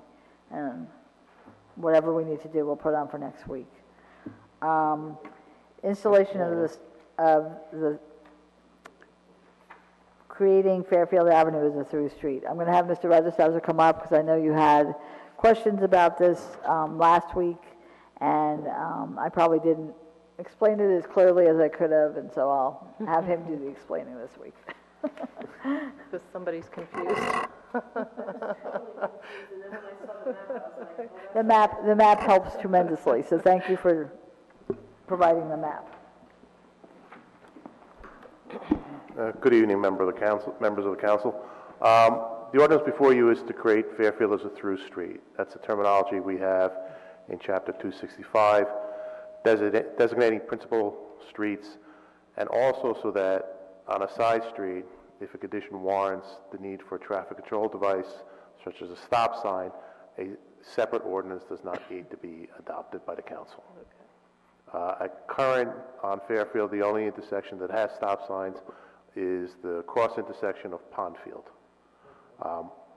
When I was out there just double checking for that sketch that was provided to you folks, I did do that right around when school was letting out, and Fairfield on both sides has sidewalks, and there are a lot of children that are walking up and down that street. So this is something that we would work with the police department to see where they would recommend any additional traffic control devices. So in other words, the stop signs that you're depicting currently exist? The ones on Pondfield do. Yeah, they exist. They currently exist. So this would allow you then to put just stop signs if you wanted to go to Chesterfield, you wanted to put so that would just allow you to do so Litchfield or any of without those going through streets there. Got it. Got it. Again, we're not going to run out and put stop signs everywhere.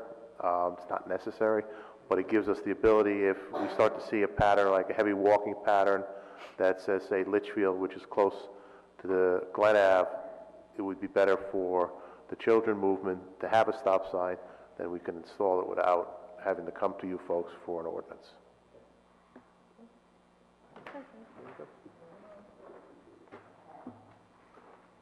Thanks. Okay. So we'll have that ordinance on for next week. Leaf collection begins October 16th. I think I said October 22nd. It's the 16th, actually. Area A, B, C, and D, which are the yard waste areas, just as it's been in the past. And then Area D has additional roads, as it has been in the past. We do have a contractor for one area, as we have had in the past. I want to stress that at any time you may bring your leaves to the recycling center from 8 a.m. to 3 p.m. Monday through Friday.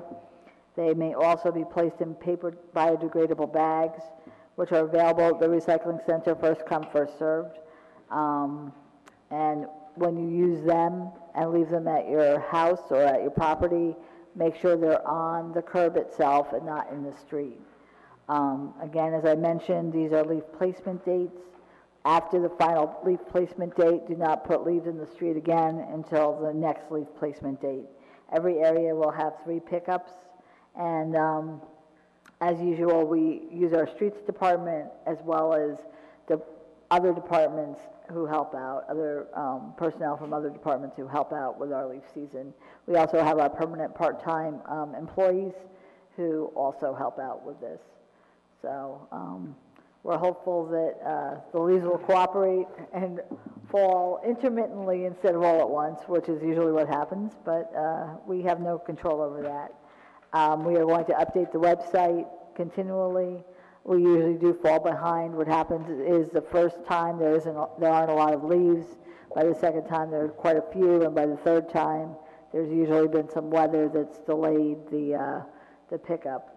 So we will continue to do it. We just urge everyone who have landscapers to make them aware of your pickup times. And again, these are the placement times.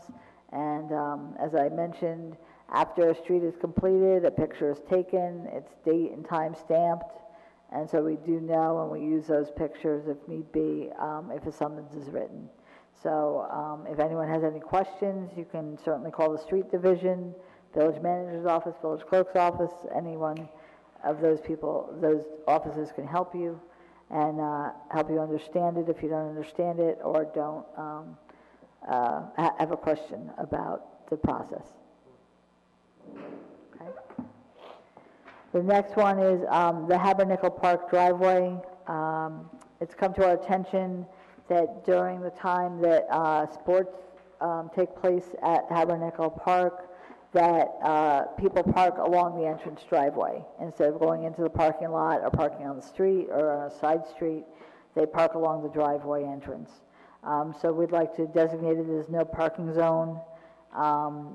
This will also memorialize the stop sign at the park's exit onto Hillcrest Road. Mr. Ruttersauser is recommending it. This will allow the police department to enforce if there are people parked there and also if anyone runs through the stop sign onto Hillcrest Road. All right. The next one is authorizing the execution of a Bergen County Open Space Grant for the Maple Park Turf Field.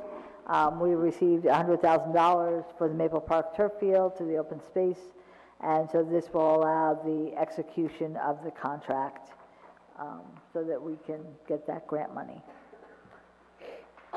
The last item is for the Girl Scout Gold Award, acceptance of donation for water bottle filling stations. Councilwoman Walsh, I'll have you speak about this.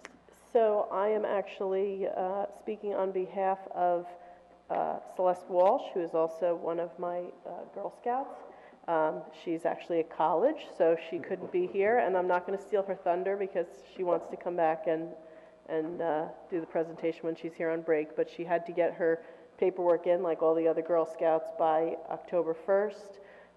So she's making her project was awareness of sustainability and promoting the water bottle refilling stations in Ridgewood. So her donation is going to Parks and Rec towards the further installation and possible purchase or whatever they need to use it for.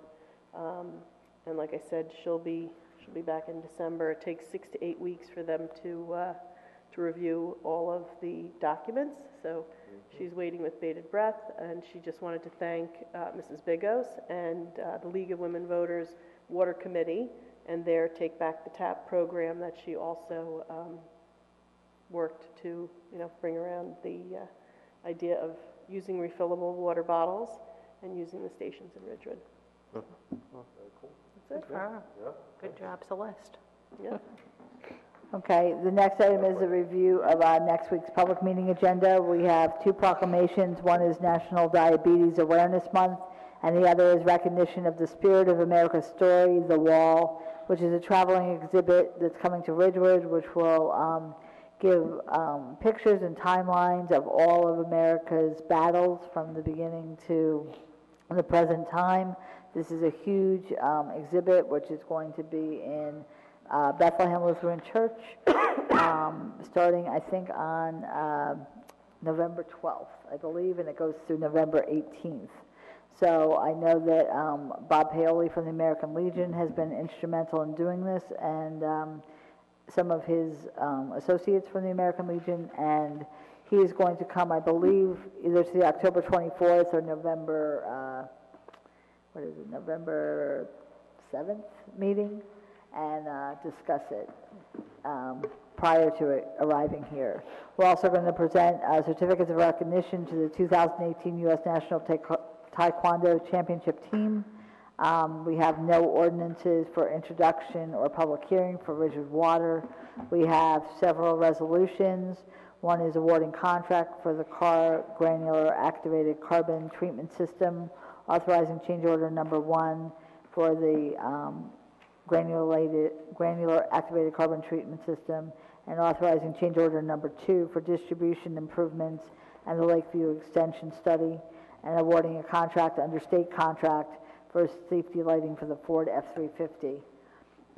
Ordinances for introduction, we have an amendment to Chapter 105, Animals, which is for the poultry and fowl for the chickens. We have amended Chapter 145, Fees. We're actually going to take that one off. That was recreation fees. We'll discuss that later. amending Chapter 260 for the trees and shrubs, amending Chapter 265 for designating flexible parking spaces for Central Business District employee general parking in the Cottage Place lot, amending Chapter 265, vehicles and traffic, designating Fairfield Avenue as a through street, amending Chapter 265, vehicles and traffic, no stopping or standing driveway into Irene Habernickel Family Park, and the stop sign onto Hillcrest. Also amending Chapter 145 fees for the RPP and the CBD employee parking permits. We're also going to discuss in closed session this evening the non-union and management salary ordinances, which we hope to introduce next week as well. The public hearing is on amending Chapter 3, the Administration of Government, Article 8, Residency Requirements for Civilian Titles, and then also amending Chapter 244, Smoking, which, due to the fact that the Planning Board's meeting was canceled, will be continued to October 24th as a continued public hearing, but we will hold the hearing also on October 10th for anyone who wishes to speak about it.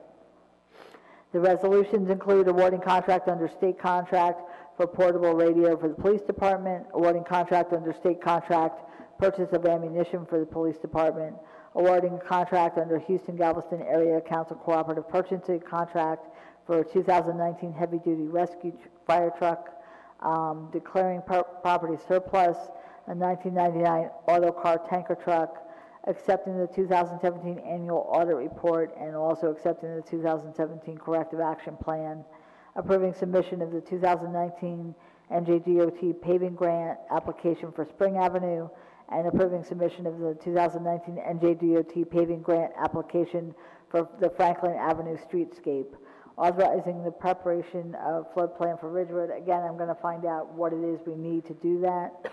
Requesting assistance from Bergen County for Franklin Avenue intersection traffic control device improvements, authorizing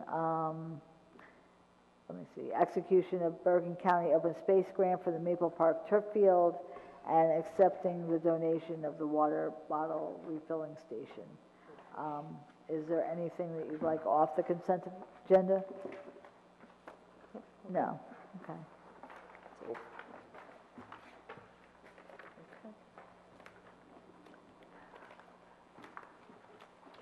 All right. With that, we'll go back to public comment, not to exceed 5 minutes per person.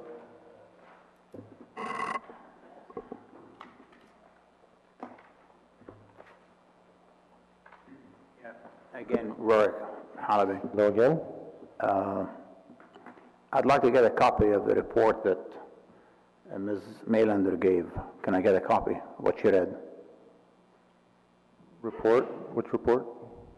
About Shedler. Oh, okay. Sure. Okay, that's one. Secondly, I was kind of disturbed this evening. We have this creeping taxation in this town. I mean, parking fees, up, up, up, up. Usage fees, up, up, up, up. I don't like that. I mean, some people cannot afford to do that. And somehow it's a cowardly way of taxing people in a quiet background way without looking them in the eye and saying we need to raise taxes and therefore that's what we're doing. I don't like that. The last comment I'd like to make is I want to compliment Mr. Voigt for the questions he had to the auditor, because he made it sound like, oh wow, it's fantastic, we're only have borrowed 20% of what we can do in a statutory way, but it's the ability to service the debt. And he gave the feeling almost like, boy, this is really good. And I don't think it's that good. I think we have to be very, very careful with the amount of borrowings that we have. I mean, $500,000 here, $300,000 there, and adds up to real money. And I tell you, I don't feel optimistic the next 3 to 4 years. I sent all of you an email about interest rates going up. And no one has answered that as to what interest rates you could have borrowed to build a garage 2 years ago versus now. I bet it's quite a substantial increase. So I urge you to, it's very, very tempting to take the easy way out by raising usage fees. I think it's a cowardly way of doing it, thank you, frankly. Anyway, thank you very much. Thank you. Anybody else? Good evening, Ann Loving, 342 South Irving Street. Two comments. One is about the restrooms at Shedler. You mentioned, Ms. Maylander, that you're going to put in a men's room and a women's room. I was wondering if that's the law or if you can just have gender neutral. You know, if it's a single commode room, first of all, you might be able to get away with only one room. I don't know how many you have to have if there's a capacity of 40 people in the house or whatever, but I think gender neutral is probably fine, and then especially if it would save money. The other thing is regarding the increase in the rates at Graydon. I think it's a great idea, just as Ms. Bigos was saying that the day camp is the greatest bargain. I think that Graydon is a fantastic bargain, and this is from someone who pays out-of-town rates for 2 children. I still think it's a fantastic bargain, and I support increasing those rates, but I do hope that those bathrooms that's been like 2 years on the docket are going to get improved, because it's time for that. Thank you so much for everything.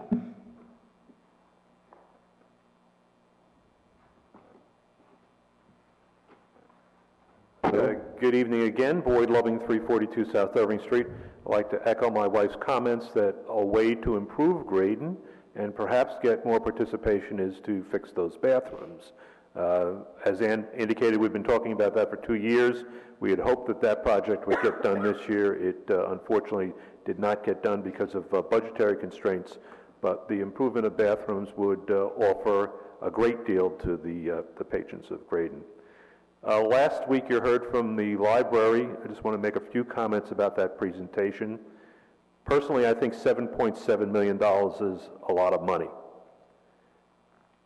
I think this building, after suffering a massive flood destruction, was completely redone for something in about that range, maybe a little bit more. The library as it is now, in my opinion, is a fine building.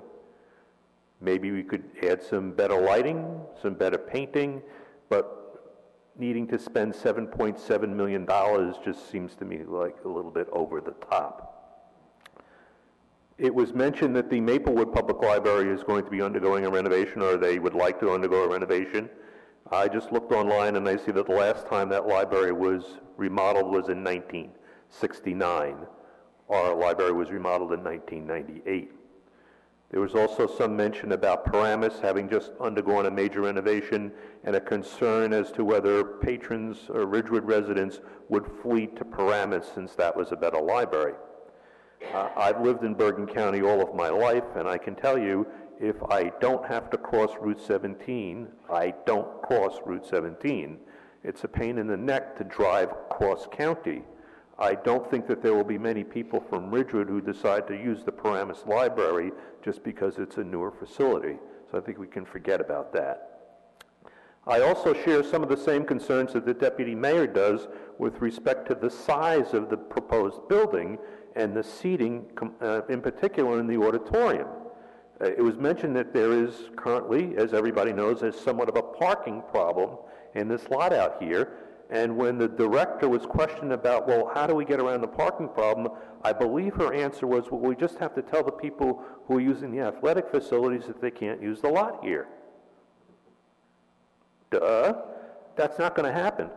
I can remember being in this very room when it was proposed that a police officer be stationed outside on the driveway that comes down and asking people whether they were going to use the lot for the village hall, the library, or athletic fields, and was going to tell people, if you're using it for the athletic fields, go down to the Graydon South lot. Well, fortunately, that didn't happen. We didn't waste the money on that. But parking is a major issue, and having an auditorium that's going to double the capacity is just going to present more problems. So I have major concerns about this, and last thing I'll say about the library's plan is that it's speculative in that we don't know if we're going to get a state grant. There are going to be a lot of people applying for that money. So to build a plan for a $7.7 million renovation, hoping that the state gives you half the money, what happens when the state doesn't give you half the money? What do you do then?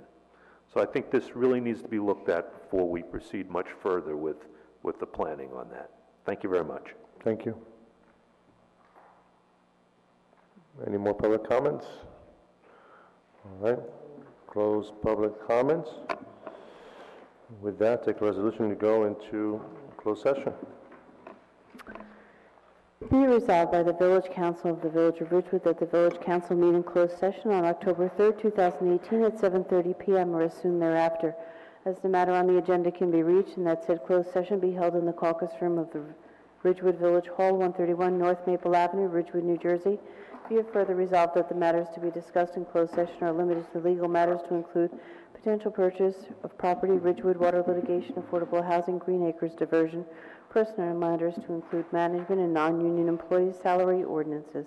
These matters are allowable under NJSA 10:4-12 et sec.